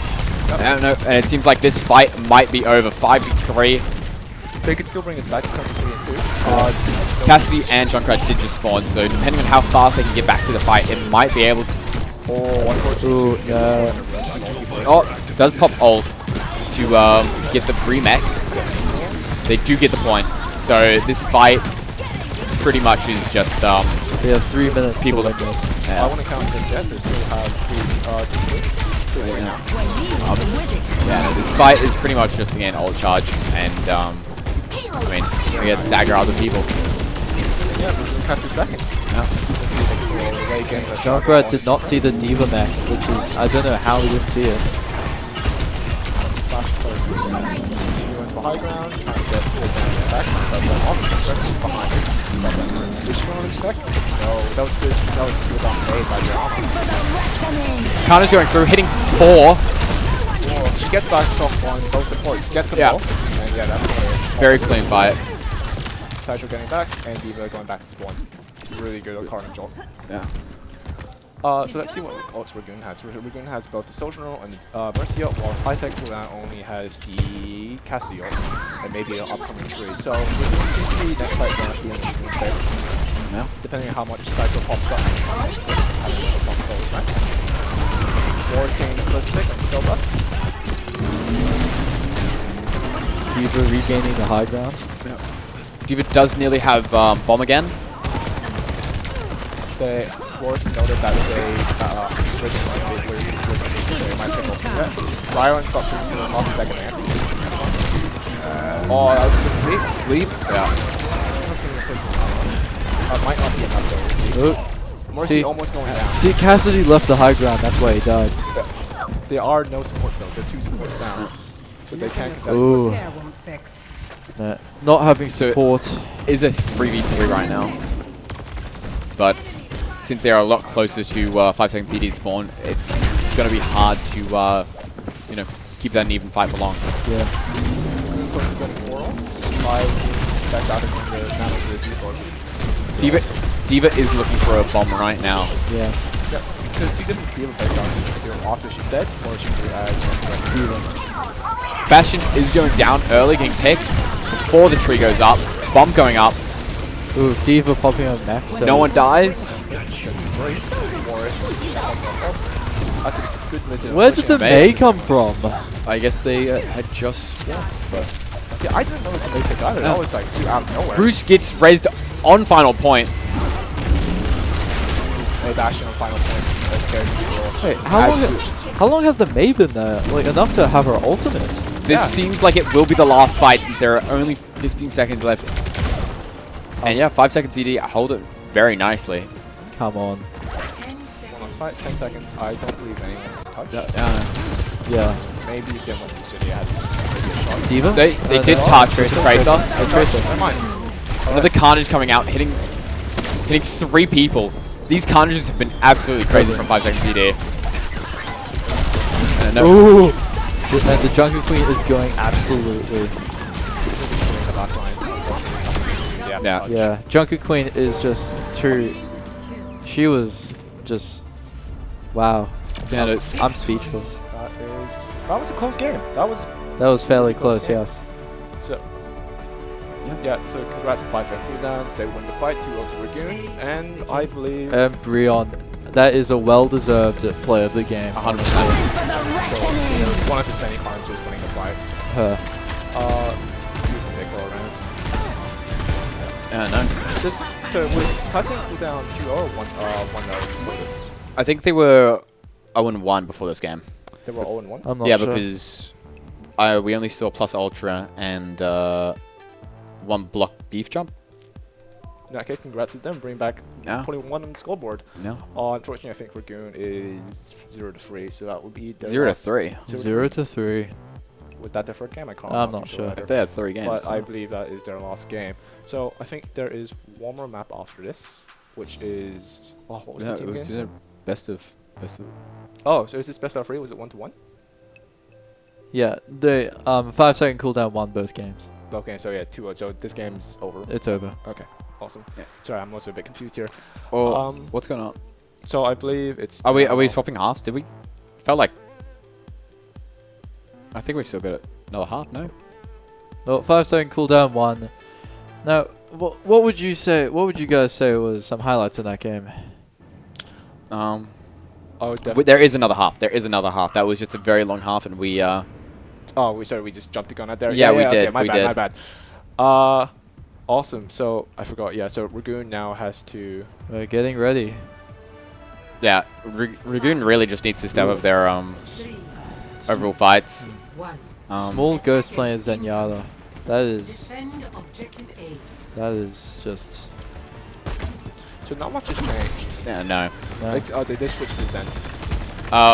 Walrus is no longer on Soldier, even though he was on it the entire game. He switched to a Junkrat. They might be looking to try and get more pick potential. Ooh, almost. But I don't know if pick potential is going to be enough. They do get a pick on Lifeweaver. Yeah, Lifeweaver's down. Everyone is low. Junkrat is gone. Soldier is on 25 HP on 5 second CD, and now pick. Alright. So we can clearly see that 5 second forward tried to go maybe for the high ground. Unfortunately, against the Junkrat inside corridor, it's kind of a death wish. Yeah. So I believe we're just going to get picked. Oh, where did Junkie Queen go? So if I was Mercy just got picked by Junkrat. Where? I don't know how that happened. Yeah. The Mate, that Junkrat should be a Widowmaker instead. Sniper. Yeah. So yeah, maybe I imagine 5 second cooldown wants to go in before they get their res back. Junkmaker. So Ragoon wasn't a high ground, but they did notice that 5 second cooldown draws through a Widowmaker, so I believe they're now giving them the high ground. Or sorry, getting off the high ground before getting sniped, so they're going to be playing close a bit more point. We shall see. They are now holding high ground. Pick on. Yeah. This is quite. And Junkrat has fallen. The Zen did get res, and they now do have Transcendence. So let's Pops it this fight. Pops Transcendence. Let's see if they can make the most of it. He is now one with the Iris. I remember getting Brigitte, Mercy going down again, getting a pick on. Everyone's just getting traded pretty much. Yeah. So far, should in theory win this. Gets sassed on the way up. Oh. Yeah. Gets cancelled. Just could not pop that ultimate fast enough. If that match hit that, they would have actually potentially won that fight. Yeah. The regen from the Junker Queen passive, I believe, would have been. It would have done to keep her up against, and kept them both low and bleeding. Yes. That Junkrat has better aim than the average Widowmaker. that getting picked so far away, yeah. Awesome. So Joel's still sticking the Widow, now has walls. Let's see if he can get a juicy pick on the Junkrat. Oh, teasing him with that head. Oof. His head is right there. Oh, the miss. Junkrat popping ult, getting broken by Sugi again. He has it out for those tires. Going straight to point. Tiger. They do have a tire. Let's see if he pops it, which he does. Let's see how big this gets. Gets one. Yeah. The Junkrat killed the Junkrat.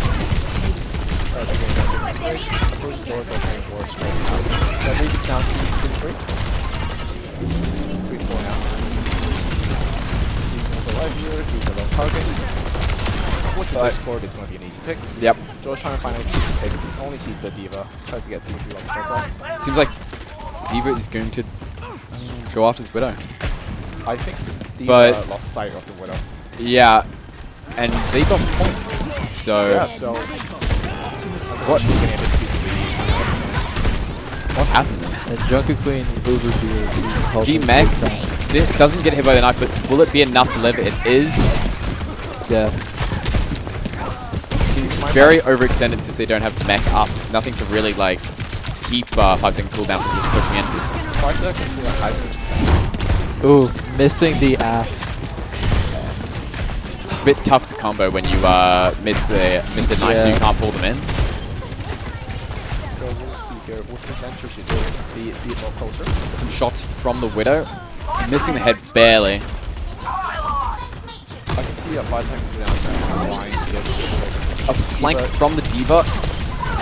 No, does not get killed. Does not kill the Widow. Is enough to get pulled by Lifeweaver. She fought the poison. She killed the poison. She thought that was a kill. She looked away. Oh. Yeah. It's always double tap. Exactly. Let's see what Joel said. Switches to Soldier. Well, Soldier gameplay that. So both teams are now Soldier. Let's see. New changes on the Soldier with the buff to the Vortex damage, or the displacement hold, whatever it's called.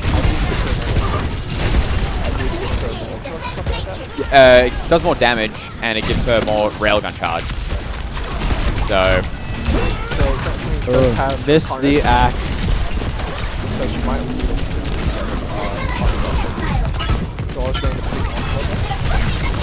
there are 3 ults on 5-second CD. Bomb used. Double kill.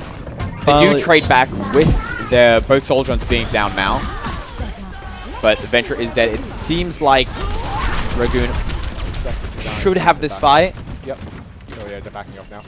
I believe what the D.Va did was she sent the ults up. Everyone thought was going to land on top and fell down. But unfortunately landed right next to the Very nice. Carnage coming through. D.Va just flying away. D.Va tried to melee the Junkie Queen. Unable to land a pick off that. Soldier getting healed, not being able to burn either. Unfortunately, he is by himself on the high ground. No, sorry. Zenyatta at 25 HP. Something got the axe, finally, after so many misses. Sugi also very low. Mercy bleeding at the moment. Junkrat using his... Gets the break. Mercy still is alive. Sugi demeched, but still alive. Going down to 1 HP. Junkrat also 1 HP on Rug. Finally dies. Soldier popping another ult with the Transcendence. Sojourn missing all of her shots. That Junkie Queen movement too good. Getting the pick on Junkie Queen, getting a hit on the Soldier. Somehow holding on. I thought this was going to be over a lot sooner after the couple of picks on the Mercy and the Junkrat. 1 minute 28. They have about generously 1 fight. D.Va going a bit too far. Yeah. Next fight, 5-second CD will have the ult advantage, so I do think they will be able to get. Ooh, if she rushes in now, she might be able to explode everything. Well, everyone is just getting rolled by running through a choke against a Junkrat. That is 5-second CD may not be able to recover from this. They've got 40 seconds. I think there will still be 1 fight since they died so early. Yeah. But they would have to go straight to point, and I don't believe they can contest high ground. So if I were Brian, I would think he would go high ground, go for Carnage, and force him to drop off. Oof. But they have to be acting really fast here. Yeah. They still do have ult advantage, and it's Junkrat might be able to get his ult back for this fight since he is only 13% away. But if he gets perked early, that might be a bit tough. They go for a bit like early, go for the low underground, so Junkrat did indeed die, so he cannot pop his ult. And 5 second CD popping everything as this is all or nothing. Here comes Tire, and he's going to dig. It is 5 second CD's Tire. Oh no, it's not. No, it wasn't. He did it from spawn. Wow. Gets one. Gets the break. Gets a kill with the trap. Ragoon holding on. Can the Junker Queen, what's it called? Can she clutch this? No. Just too much damage to heal. Unfortunate for Ragoon. Good initial ults, but weren't enough to kill everyone. Congratulations, Ragoon. Managing to hold that. Yeah. So it's 1-1 now. It is 1-1, completely overturned our expectations. So and Junker Queen still gets the play of the game. Honestly, it's deserved once again. I do think that Brion wasn't able to get as many Junker Queen ults off to get value. Yeah. They either hit and weren't able to confirm the kills, or she was killed during the wind up. It was just kind of, it wasn't as impressive as I would say. It was still a good play where they were able to get a lot of space, a lot of kills with it, but it just wasn't as consistent as the first game. No, I have noticed like a sharp decrease in the amount of targets she hit. So I believe like she's been hitting on average like 2 targets each time, like, compared to the first game where she was hitting at least 4. Yeah. So that could have given the Ragoons a bit of a more advantage and regroup and won their fight. So they have been taking the initiative a bit more because they've been having high ground control, went to control fight when they're charging in. But Ragoons have known when to regroup and recuperate. It seems like we're going to a short break, and after we'll go to the deciding match between Ragoon and 5 second CD. We'll see you all later.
Tell the man not to waste your time. If the man broke, the man he a joke. So you gotta get loose with the Henny and the Coke. 369 girls wanna drink wine. Tell the man not to waste your time. If the man broke, the man he a joke. So you gotta get loose with the Henny and the Coke. 369 girls wanna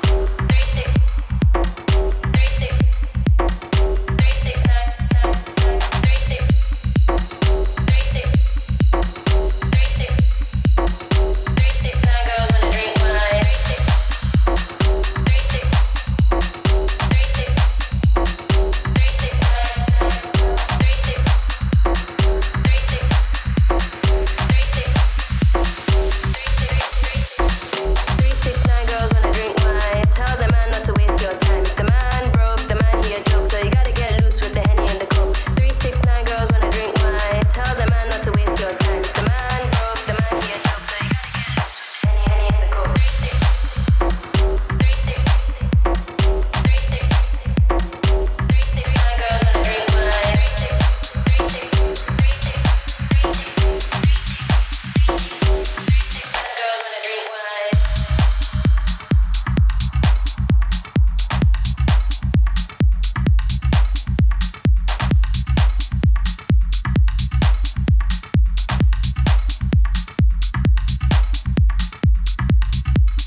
Awesome, welcome back. We're going to do a bit of a switch of the program. We're now going to be switching to the grand final between the two teams. We have a Benjamin Franklin versus iCarly. I believe that these two are the top two teams. Yeah, both undefeated. Both Undefeated. So this is going to be a pretty interesting game. Who do you think is the most likely, who's the top dog here? Oof, I'm not sure, but all I know is that both of their names are pretty funny. Benjamin Franklin and iCarly. Yeah. The only people I've observed was Benjamin and Friends, and that was a while. That was when I was casting earlier today. Yeah. So I think I'll say they did really well. So I'll say that their team is the better one. Awesome. We have played against the iCarly team earlier today. Yeah. They were very strong. Very Very coordinated. I believe that they've got top 500 players on their team. They've got mixed masters, GM to top 500s, which is kind of why we got rolled. So yeah, if they are as good as they say they are for Team Benjamin Franklin, this is going to be a pretty close game. Is it too late to switch my bets? No, you stick your side. Ah, damn. So awesome. They better win this then. So yeah, in 5 seconds we're going to see what they first pick. 2, 1. Awesome. Arissa, Cassidy, and Moira. Moira. Well, swing to a Zarya. Their 5th support still hasn't picked on iCarly. Never mind. Second DPS. So for Benjamin, we can instantly tell with their comp. With a Juno and Lucy, we can instantly tell they're going for a speed into them comp. Yep. So with a Jungle Queen, as always, lots of Jungle Queens, and a Mabel, they're going to try to Mabel some people off and cut off the back line. iCarly is going for a more stand your ground with the Bastion and Zarya pick. This is pretty anti-brawl. Yeah. So depending on how both both sides play, it's going to be a tight game. You're going to speedy go for high ground. Unfortunately, both sides are circling each other, and iCarly's going to get to the point first, but Benjamin does have the high ground. Yeah, pretty much. I think it's probably first fight's going to be decided with if iCarly can pretty much win the fight with their cooldowns, or if Benjamin can successfully outlive iCarly's cooldowns and then re-engage afterwards, because iCarly's setup is definitely built for all up. I think iCarly's Bastion on low ground, it's a bit scary to dive into. Benjamin's supports are both down. Flank does get 2. And May missed both. Waiting for the cooldown, not able to get the ice ball back, just half a second away. And it seems iCarly will win the point. Yeah. That was a pretty close game in the first 10 seconds. What the hell is that? Gibbs on falls. I don't know. Toast did get 2 picks early on, which is really good. Unfortunately, with Bastion, with Bastion, they kind of just wiped out everyone else. Yeah, the team was just too strong. Well, Benjamin, they just didn't have enough time. Benjamin is taking the high ground. You could say. Benjamin's goal here is to take high ground because they want to be the one in the chase and choose the 5. Really? So they can see it onto it. Oh, yeah. It is a bit difficult with Bastion and Zarya. They're going to have to be very hard focused to someone. They are, I think, getting out-poked. I'm seeing a lot of Benjamin's players getting low and then... Come on, Benjamin, you have to win this. 2 for 2. iCarly is down a tank right now. Big health hit. A barrier, a very long fight, but it seems that iCarly's Bastion will fall victim to Ramatra's Nemesis form. Lucio nearly getting double headshot killed. Yeah. It's going to be a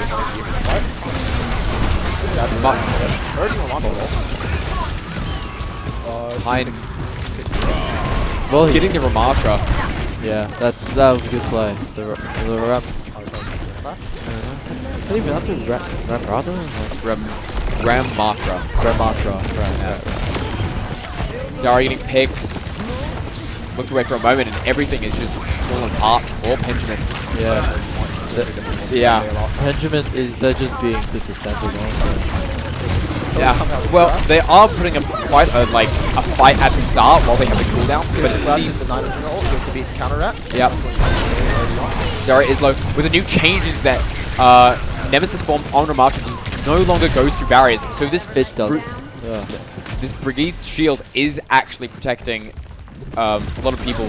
So if you noticed in that last fight before, Zarya was on very low HP when that grab went off, and was only really saved by being able to live 2 extra punches with the bridge shield. It wouldn't have happened last patch. May has popped her. Unfortunately, Toast gold probably so she can get out of that safely. Ricky did just fall down the hole, so she is unable to continue this fight. It seems pretty said and done also. Oh, no, wait. Still has the lead here in numbers. Yeah. I spoke to Where it caught out was out fade. Marshall Yep. is getting picked. Unfortunately, Toast the ball comes in to Get save the gibbed day. on fools, apparently. I'm sure one of their team members requested that to play whenever they show up. What? I'm sure one of the teams over there requested that to show up when they win. Probably. Yeah. It seems that iCarly is just kind of they're having a tough time really closing out the fights early, but once the cooldowns have like expired and all the abilities start, they kind of just take the lead and get picked and then snowball from there and get to just pick people off one by one. Yeah, so Benjamin's only advantage right now is their speed cooldowns and when they choose to fight. But after that, it really just becomes who can focus targets better or who can control the pace of the fight. Yeah. Which iCarly seems to have the better advantage of. Yeah, like So, yep. I was going to say, it seems a lot of fights, Benjamin is still getting a pick, maybe even before iCarly a lot of the time, but iCarly just straight out out-trades them by getting like 1 for 2 or getting more better target selection. So it seems like kind of just getting outplayed. Yeah. So Benjamin switched up the completely Reavers and is now going more into the role. Unfortunately, iCarly kind of predicted this, so first switch to the moment to counter the counter roll. Yeah, they have a bit more harder time to go into this. It was all part of their plan. Part of the big play, brain plays. Malga did get a change as well with increased burn time, I do believe. I don't know how much that's going to affect this game. Bald Don't feel like it will. But Ramatra swapped to Jungle Queen. So yeah. I think Benjamin probably Jungle Queen immediately going down though. It seems like iCarly has just been able to get early picks on the tanks these fights, so it's just extremely hard for Benjamin to disengage. Benjamin really switched to turtle switch to the on deal with Marco, obviously for obvious reasons. Because obviously Marco relies on self heal and staying alive, but with Nancy, he's gonna have a higher chance of game for a fast time. Yeah. So you're saying Malga relies on heal? Yeah. So does that mean someone like Ana has like other characters obviously? They're like anti-Malga? Yeah. As of, like, I see it. Onto Moira to start this fight. This is the first time that but it's traded back to the Tracer and the Jungle Queen dying again. Oh, that was a big anti by the Honor. As Jungle Queen was unable to go on, you know? And it seems like Malga is almost ready to pop his domain. Yeah. So far, cleaning up, this game's pace is basically which Honor gets the better name. Ooh. Get the advantage off of that. How disrespectful, honestly. Wait, no. Keep in mind, next fight, they are going to build now and maybe Jungle Queen pretty soon. They also have a reroll. There's the early cage. I don't think there it is. He opened his domain. He actually got stuck himself. 1 for 1 on the DPS. Anna jumps off the map. Soldier does get picked. Seems pretty even right now. Anna does go down. Oh. That is tough. And now Coalescence, and then iCarly brings it back. And iCarly, it's a shame. Won. No, wait. Wait. This is unexpected. Told you. Touches again. Nice. Now with Doom on the point, they have a pretty good chance of. Oh, they missed. They missed the shot to. Yeah. Doom is very low at the moment. This fight's not over just yet. No, iCarly is bringing it back, so it's still on point. Yeah. Juno is doing her best right now to survive. Unfortunately, it's not enough. Yeah. As this game is currently. Yeah, they win it. iCarly wins the first map. Yeah, complete domination, it seems. Yeah. Even it was just complete destruction, honestly. Like, it was completely one-sided. I am curious how that was a beautiful anti by their mana. I will say, it seems like even though they early on the fights are pretty even, it's like I said before, iCarly kind of just seems to edge them out, and the longer the fight goes on. Yeah. Yeah, out of all the teams so far today, I think these two have been the most coordinated. They know when they want to push and what strategy they want to do. Yeah. Unfortunately, when it comes down to these two teams, I think iCarly has the advantage of what they want to do better. I like the better comp and positioning so wise. But that could change. I think their next map is going to be picked by, what's the teams again? iCarly and Benjamin. That's Benjamin. right. So I can't wait to see what they picked. I think if I was them, I would pick a map that's more bro focused. Yeah. But we have yet to see. So, what do you guys think about their play so far? I will say, obviously, iCarly very coordinated, like we say before, like we say a million times. But yeah, no, I think Benjamin can win if they're able to, I guess, keep up their health longer into these fights and not give these traded picks back, because they are getting picks, but they're just getting picked off more inefficiently. If that makes sense, you know. That's true. So yeah, well, I think what we know so far is, yeah, as you said, they've gotten the first 1 and 2 picks, but right after that, I think iCarly just brings back, gets like reverse picks and like stalls it out until the members come back. I feel like what was the team name again? Benjamin. I feel like Benjamin definitely tried to go more for speed, and I feel like that might have been their downfall against all the tanks. Speed comp is really good. It is. So it's really good if it's coordinated and the team is. It just wasn't coordinated enough, I'm guessing. Yes. So with Juno and Lucio, their buffs is that they move super speed. The downside is they don't have the sustain to keep up the team afterwards. Yeah. So once cooldowns are gone, they're kind of just relying on mechanics. Yeah. Which I believe iCarly now has the advantage if they survive the first onslaught. So they're good within like the first minute, but they're not good for the long game. Yeah. So it's the first, not even a minute, it's like the first 20 seconds. 20 seconds. And anything after 20 seconds, there's no cooldowns. Everyone's used their utility, and yeah, it just becomes to who has what cooldowns and who can get the better picks off each other. Yeah. So Benjamin, I feel like, can win. They get their picks, but they just need to go a little bit further. They need to get more value out of their the moments where they are strong, where they still have even footing with iCarly. But yeah.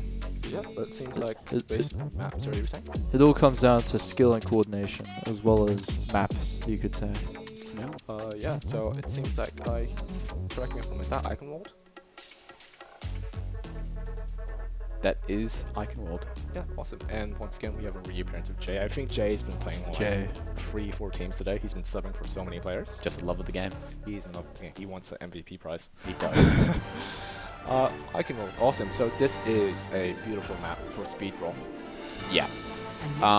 This map appeared in a cinematic, I'm pretty sure. It did. I believe Fighter, yeah. The Reinhardt one. Yeah. It was a good cinematic. I think this could be either a really quick game or a really close game. I think if there's a chance that the first chokehold fight just keeps getting too extended, I think Benjamin could just be stuck there on first point. Well, I think Benjamin's strategy is there's bodies to the wall, like full pedal to the max. Queso is back as Junkrat. He wasn't Junkrat before, was he? No. No, he's Torbjorn. Yeah. So I was going for the hot pick. He was his best character like earlier in the day was Junkrat. Like Queso's not the one who's playing controller, is it? Toast? No, Queso. No, it was in the other game. The other game? Not too sure. Yeah. So it seems that they switched up their comps just a bit. They're taking a bit like off a pedal, like half a foot off the pedal. They still kept Juno, so they are trying to get through that first chokehold as fast as they can. iCarly, it seems like they're going for more of an off-angle pick. They're going to try to get different angles to them and try to burst them out from there. So yeah, so I think they were. iCarly was trying to predict that Benjamin will rush onto them, and they were trying to say like, oh, you can't rush onto something that isn't there. There isn't Ashe Mirror, except iCarly's Ashe does have the Mercy boost to go along with it, so it might be a few quick picks coming out from them. Yeah, so iCarly getting their early fight on, and they toss each other. Yeah, no. It seems Benjamin's quite low. Mercy is always a reliable healer. Nicholas Pharmacy Juno is isolated, but Benjamin does get a pick onto the Pharah and the Moira. The Juno did not die. And the Mercy, it seems like, should be a nice, clean, deathless fight for Benjamin. Unfortunately, Jay was not able to hit the flying Juno. She is a very hard target to hit when she's in the air, especially when you take out her. corner. They see a Ash, but combo off it. Fine. Jay's coming back in. Power not going to combo. Actuating the barrier. So they're going to do it with Jira, wait for power to come back down. I'm assuming Jay's going to play overall. Now.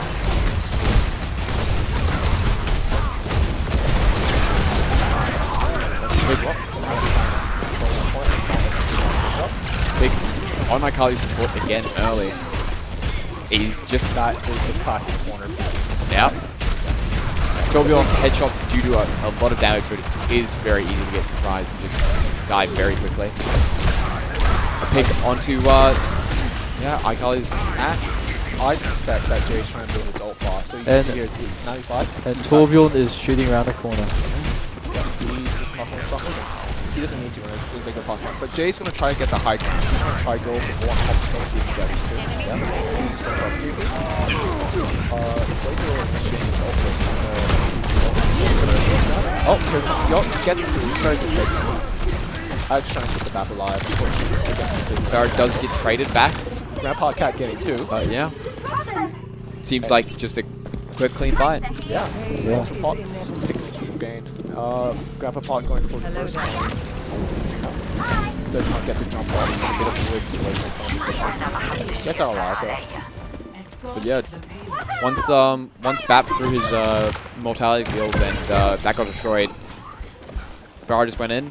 Nothing really stopping her from just killing a lot of the team and then cleaning up. So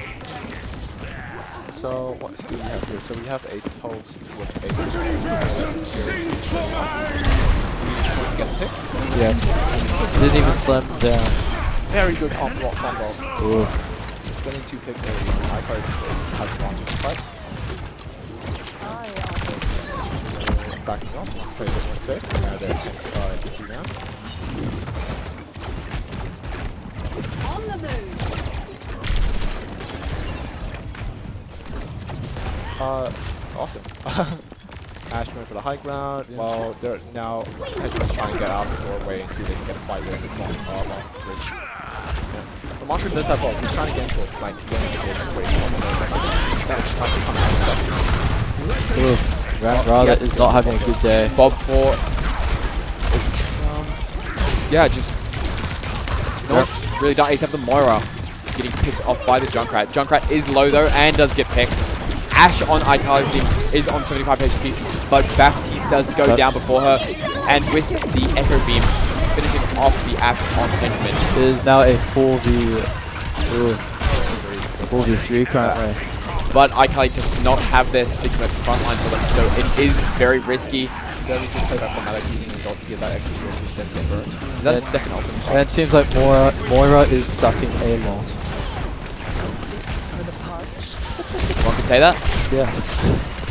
But yes, unfortunately, we'll not get the shield back off the ball, so it doesn't make this get the kill.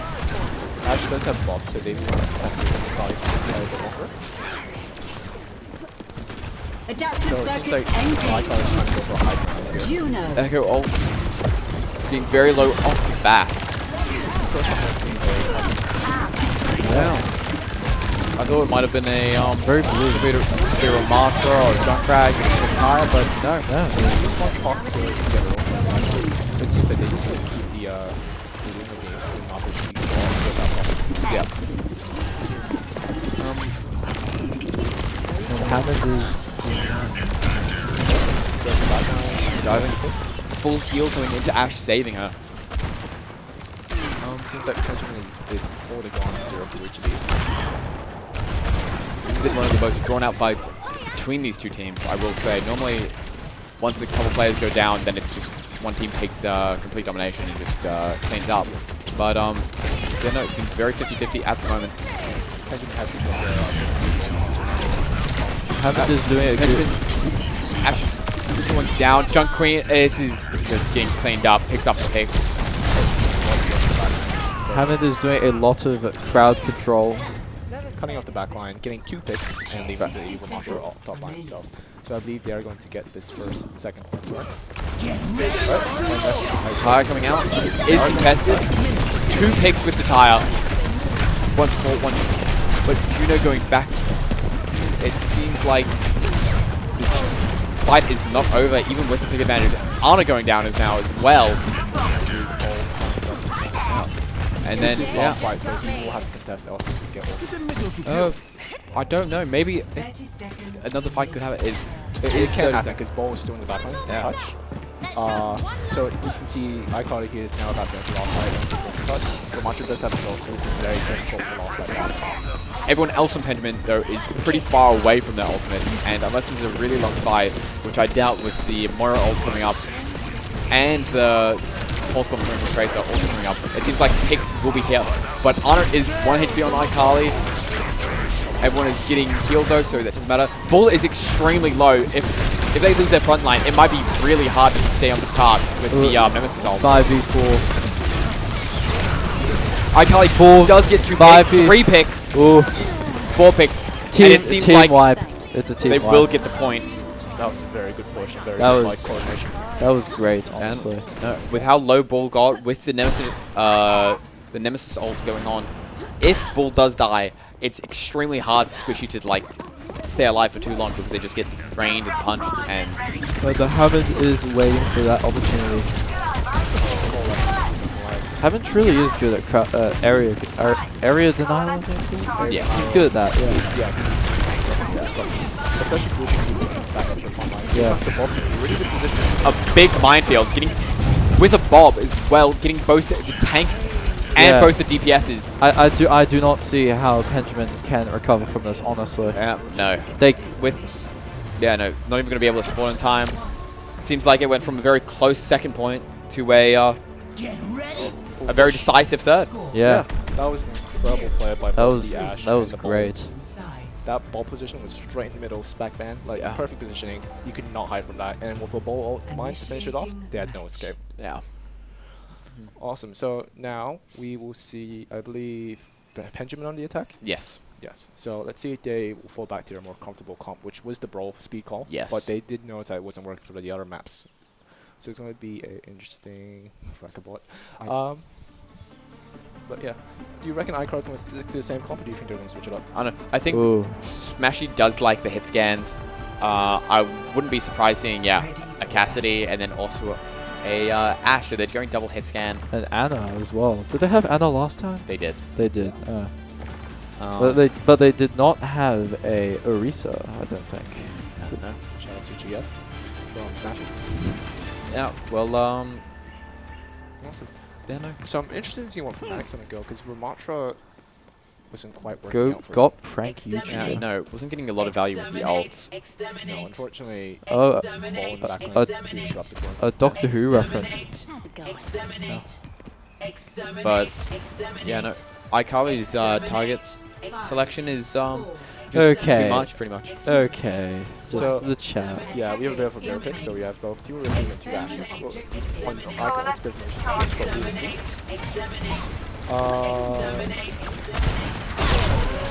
Ooh, and Ash nearly falls. Who will be the first to fall this round? Could be anyone.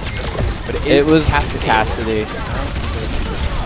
Ash also falling after 1 pick. They just wanted to storm in because they're like The cowboy duo has fallen. there is a trade back, but with the tank going down, it seems like it's just easy first point for Pendulum. And Orisa is going after the support. And has Orisa never heard of don't shoot the medic?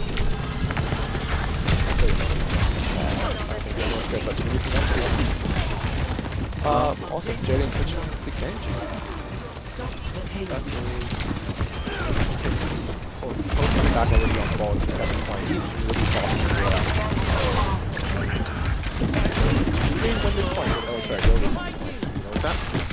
Yeah, it was so fast. Everything was so fast in this game. Yeah, but that was ridiculously fast. Jay going in. Orisa missed the javelin, I think. That's like Cat getting that score. No, Orisa getting a javelin is, I think it's pretty cool. Did Toast switch to Diva? Yes. He did. Even worse. Everything's just so fast. They also have a Genji now instead of the Ash. Who nearly does have like you can pick onto the Junkrat. Well, Cassidy is low. Genji is low. They might be able to get a trade back, but it is a 3v2. They do have an ult to get the trade on Genji. Genji, but it's not enough. this. Down, iCarly wins this fight. Yeah. Well, they no longer have a Genji, I guess. What is switching happening though? Even I can't keep up anymore. Yeah, no. It seems like a lot of these fights are happening a lot quicker now, which, like we said, was how we said we thought Benjamin would win. Just Juno's gun heals, doesn't it? Yeah. She does nearly have the orbital laser for the next fight. I wonder how that works in the lore. Baptiste does go down with window. I don't even think he popped mortality field. So that's a lot of stalls gone. He gets the pick, going for Juno, one and a finish. Yeah.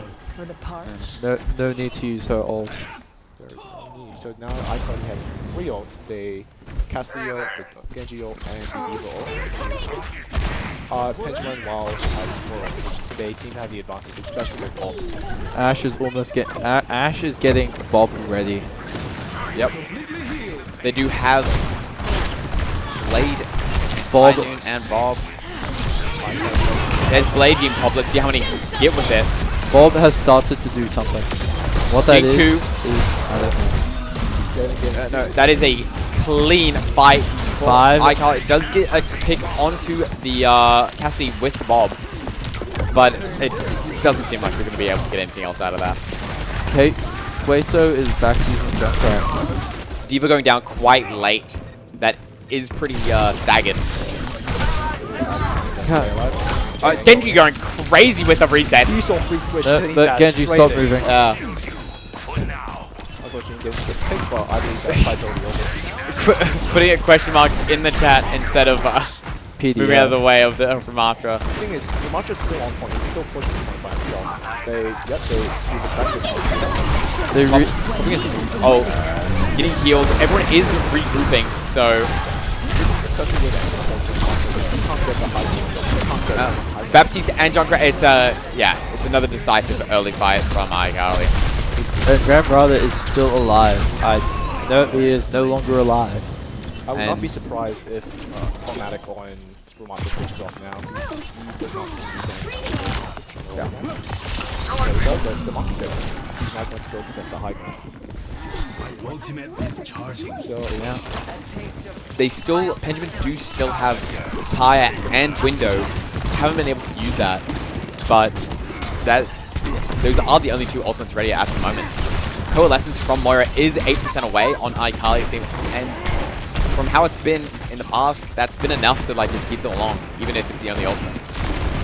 Blade on Genji is 10% away, but with no ult used, they still do get 2 picks. A trade back on the Cassidy, but once again, everyone is dead. Let's see if Jay will be alright as well. You just talked about that. So, you can tell here at Benjamin trying to get the 5 points desperately. Unfortunately, using his time, Jay might dive into the background. He switched to Diva pick, so now he's able to get to the high ground. So, there's not much chance they can get the high ground. Yeah, no. It's hard to like see how Benjamin has a chance here. You can see if Automatic trying to go for that.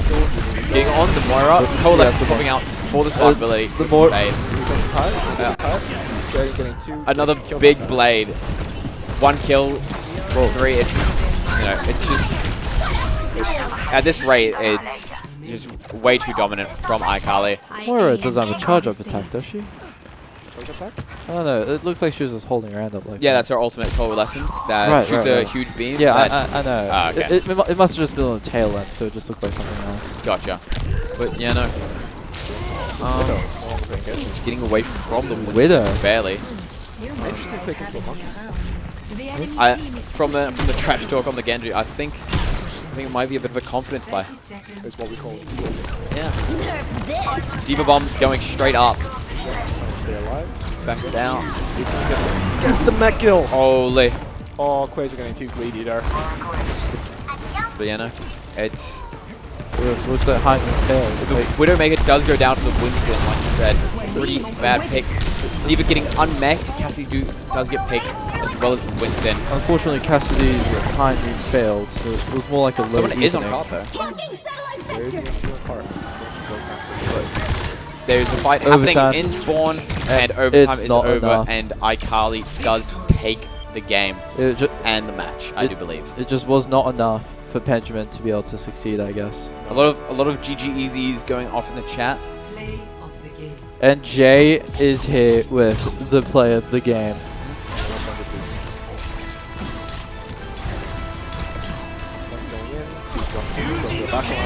Yeah. Yeah. And he died. Yeah. Yeah, that second point is super rough. If you like, he already had a Ramattra, so he had no chance of getting the high ground. Yeah. Pushing the monkey was a good choice. Unfortunately, with a Diva pill, there's too much to contest, and Jaden going for the opportunity for the backline the moment he dives in. So it was just a bit too late to choose Winston. Yes, it was unfortunate, but oh well. It was a good game and a quick game, so that's what we like here. Yeah. Yeah. And that's our merch. Remember to buy some.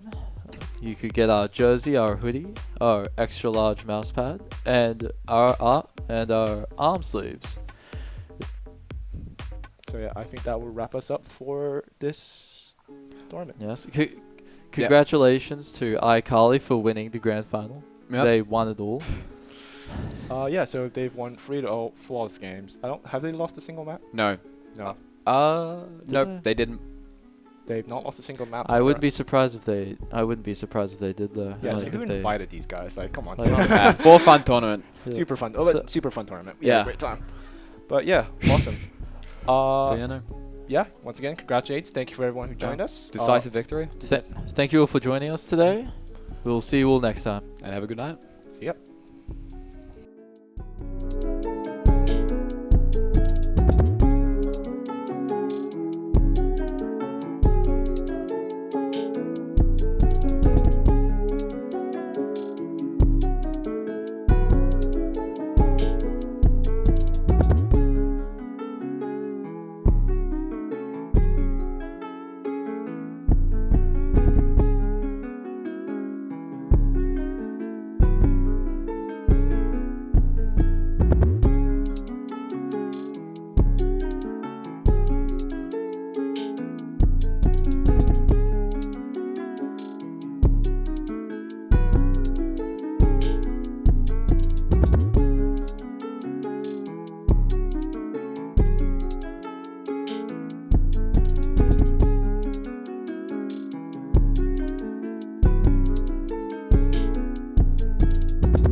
Bye.